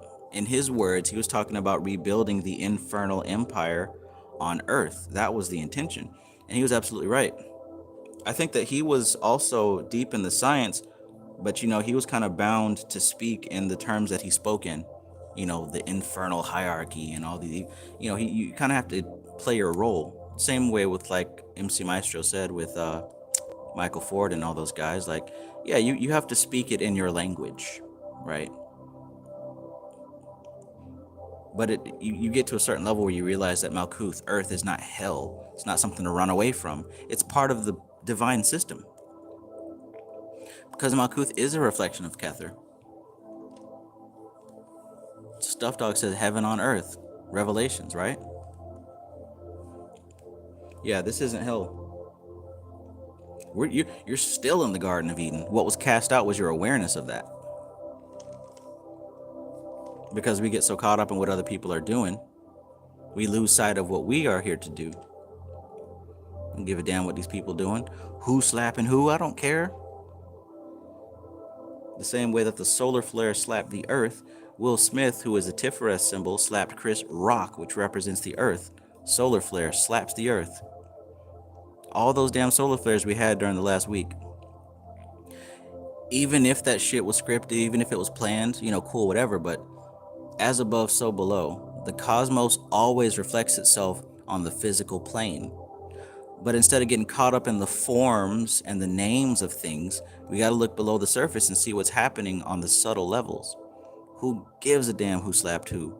It's the symbology of the TIPHARETH symbol slapping a Malkuth symbol, which is contact made. That was also happening in space with the X flares and whatnot. People get all caught up in the numerology and all that other stuff with the numbers, thinking that the numbers that people are doing this on purpose in alignment with numbers. No, it's just lining up that way because even the numbers are an expression of the essence. Nobody has that much time to be sitting around here conducting earthly affairs according to what number is going to happen today. That is way too much data.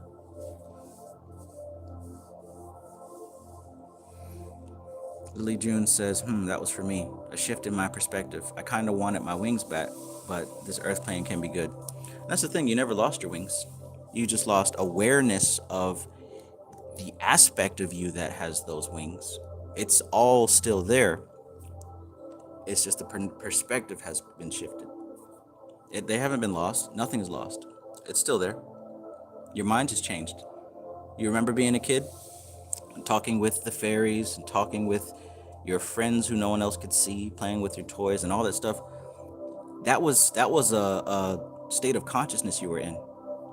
As children, we damn near lived in the etheric plane. But as we shifted our perspective to fit in with the rest of society, we let that stuff fade out of awareness. Still there, never left. Matter of fact, I'm sure many of them would be extremely happy to see you again.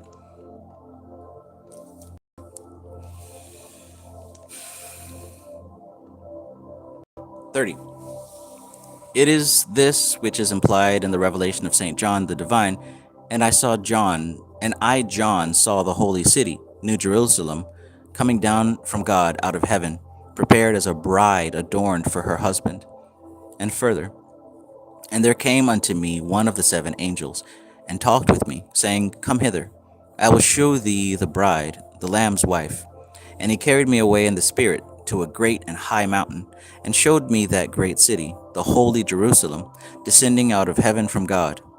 The New Jerusalem is the Garden of Eden on a higher arc, and it is the purpose of God and man spiritually to civilize the prime simple form of creation represented by the Garden of Eden to the expression of spiritual realities in the densest levels of manifestation, as represented by the building of the New Jerusalem on earth. Now, why did you pack all that in one sentence, man? Let me go back. The New Jerusalem, which is that holy city coming out of the heavens, like you said, the New Jerusalem is the Garden of Eden on a higher arc. All right, so in Revelations, when they talk about that holy city coming down, that's the Garden of Eden on a higher arc, which means that the Garden of Eden started at the beginning of Bible, and it existed all throughout the Bible, all the way to the end. But now it's coming back different, improved,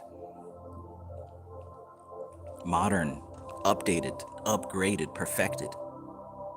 So the New Jerusalem is the Garden of Eden on a higher arc, and it is the purpose of God and man spiritually to civilize the prime simple form of creation represented by the Garden of Eden to the expression of spiritual realities in the densest levels of manifestation as represented by the building of the New Jerusalem on earth. So that's just it right there. It's our duty to transform this into heaven on earth. It's our duty to bring forth the New Jerusalem into this plane. That's why we're doing this work. 31. The same idea inspires much of William Blake's verse. The fields from Islington to Marylebone, to Primrose Hill and St. John's Wood, were builded over with pillars of gold, and there Jerusalem's pillars stood. Her little ones ran on the fields, the Lamb of God seen among them. Her little ones ran on the fields, the Lamb of God among them seen, and fair Jerusalem, his bride, among the little meadows green. Pancras and Kentish town repose, among her golden pillars high, among her golden arches which shine upon the starry sky.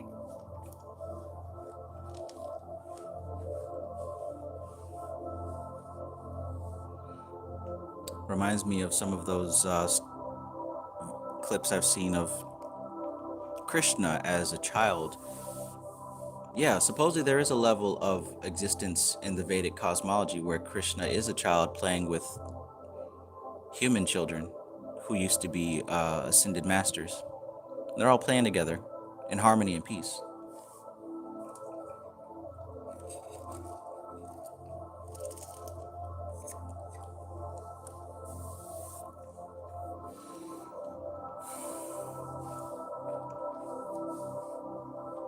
(32) Society Eject says Revelation 21, that whole chapter.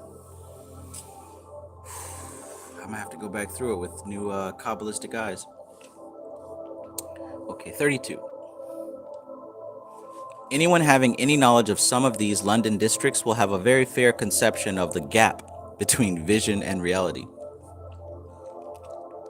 It should be unnecessary to state, of course, that the ultimate aim of the initiated adept is not the use of gold as a building material, nor a reconstruction of the world in a kind of pre-Raphaelite mishmash.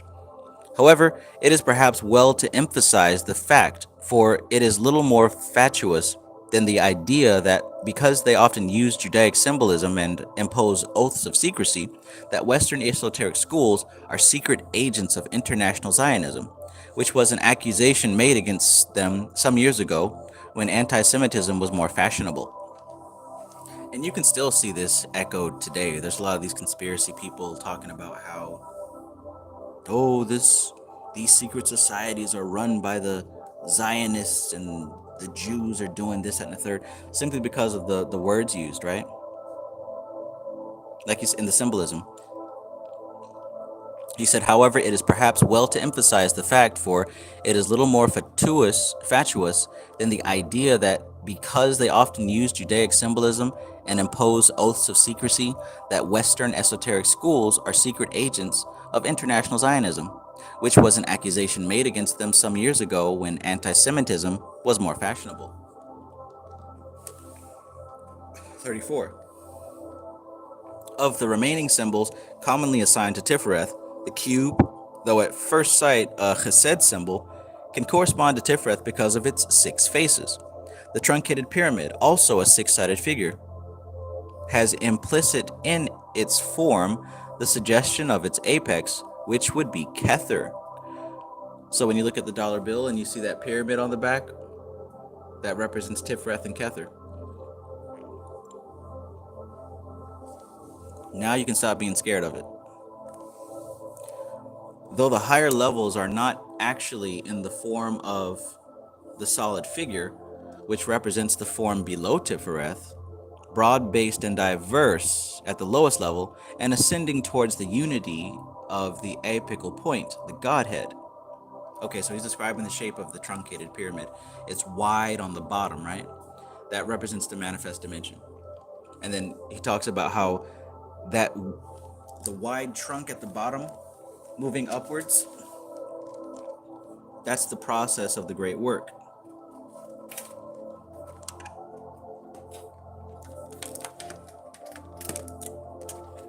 So in other words, the symbol,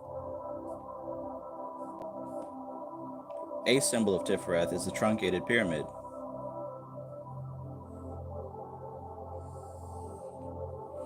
Because it has 6 sides. Just like the cube has 6 sides.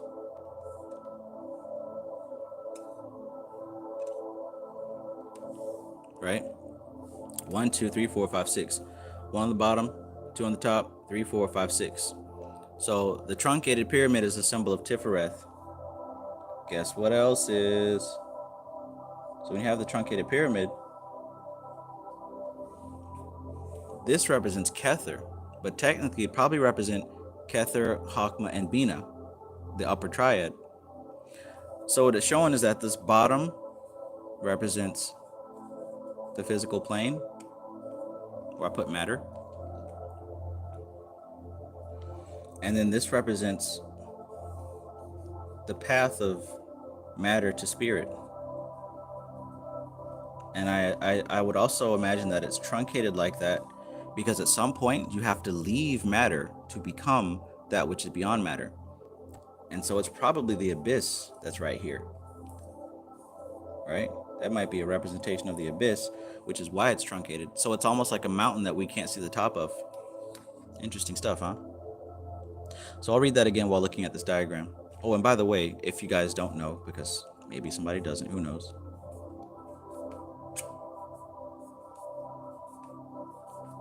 When you unfold a cube, it has 6 faces. You know that, right? So that's why it's a symbol of Tifhareth. 1, 2, 3, 4, 5, 6. That's also why the cross is a symbol of Tifhareth. So 34, he says, of the remaining symbols commonly assigned to Tifhareth, the cube, at first sight is a chesed symbol, can correspond to Tifhareth because of its 6 faces. The truncated pyramid, also a 6-sided figure, has implicit in its form the suggestion of the apex, which would be Kether, though the higher levels are not actually in the form of the solid figure, right? See, the higher levels are not in the form of the solid figure. That's why it's truncated like that, which represents form below Tifhareth. So the broad-based and diverse at the lowest level, broad-based down here, diverse down here, and ascending towards the unity of the apex point, the Godhead. Got it?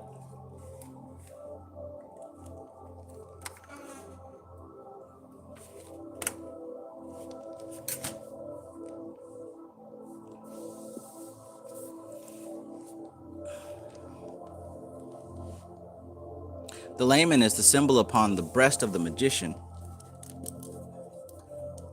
which has written upon it the exact nature of the force with which he is working. Thus, it corresponds to Tifhareth, which is the vision of the harmony of all the forces of nature, particularly as it is worn on the breast, which is the Tifhareth center, when the tree of life is applied to the human body.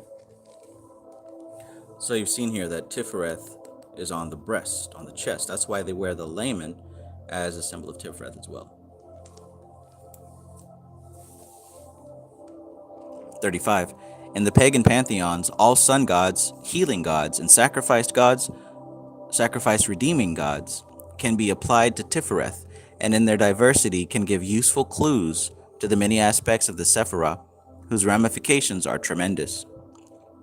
One of the attributions not immediately obvious is Percival, one of the Arthurian knights of the Round Table.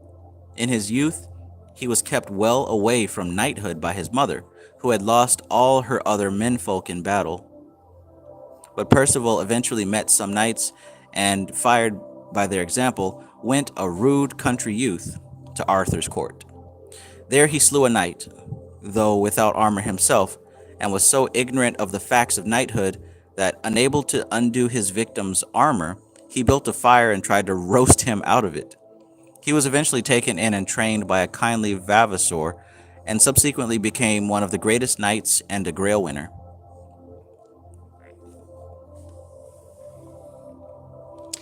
This is another slant on the first early attempts of the spirit to manifest in the lower worlds as symbolized by a child of Tifhareth, and subsequently gaining control and performing works of its father in heaven.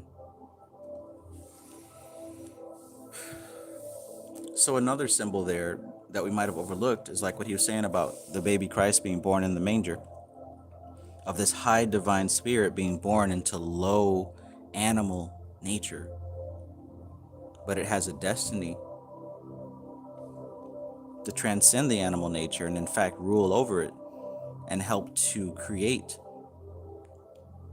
its familiar surroundings out of matter. In other words, to create heaven on earth, to create a paradise in the physical plane simply by his existence there.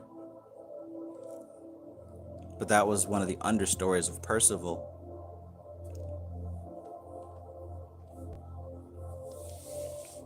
Interesting.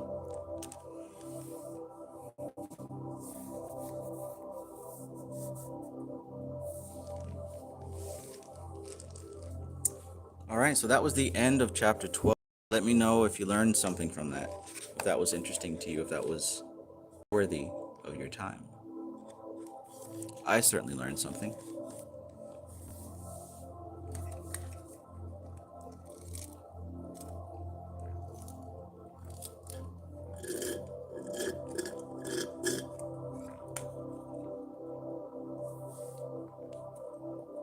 Damn. Y'all were quiet for a whole 10 minutes. I thought my internet cut out for a second.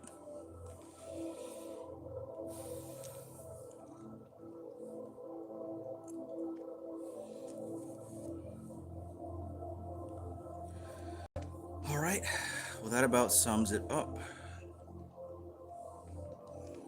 I guess we will try to do this again tomorrow. Netzach, how much more do we have?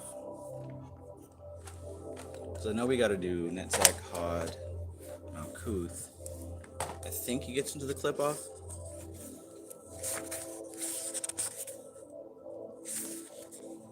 Okay, so we're going through next Netzach, then Hod, then Yesod, then Malkuth. There's a part 3 where he's talking about the flexibility of the tree. Ooh. Relationships of the Sephiroth, the esoteric grades, the clip-off. Ooh. Practical applications. Okay.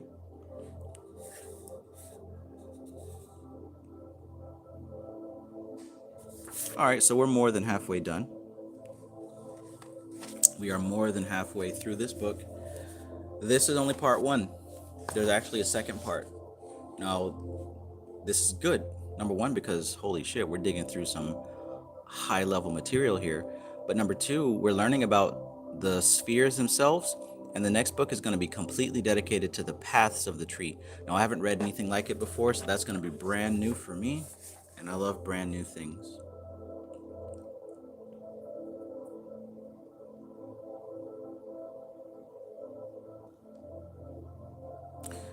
Lily June says, this is an important conversation. I I see why the word survivors came up. It's helpful to imagine that the pain portal offers spiritual gifts after healing. I think so. Lily June, if you didn't already, view the video on my channel that I posted just before this one. I think it would be helpful for you. If you haven't seen it already, go back and watch that. I just posted it today. Nutsack. I clearly said netsack. You and Laura in winter keep calling it nutsack. Netzack. All right, put some speck on its name.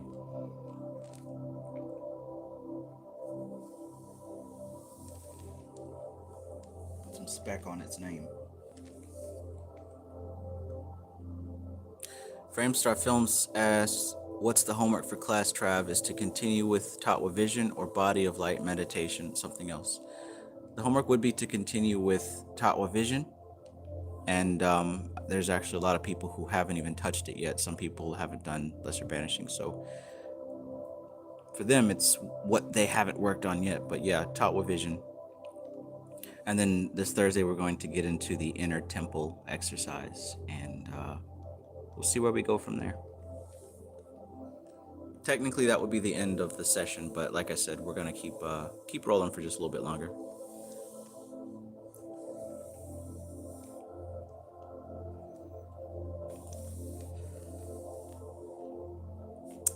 Okie doke. Good session. I'm happy with that. Hopefully, guys, we'll be back here tomorrow around 8 o'clock. If I wake up early enough, hell, we might even start at 7. But yeah, the more consistent we are, the more that we shall get done, the more that we shall complete.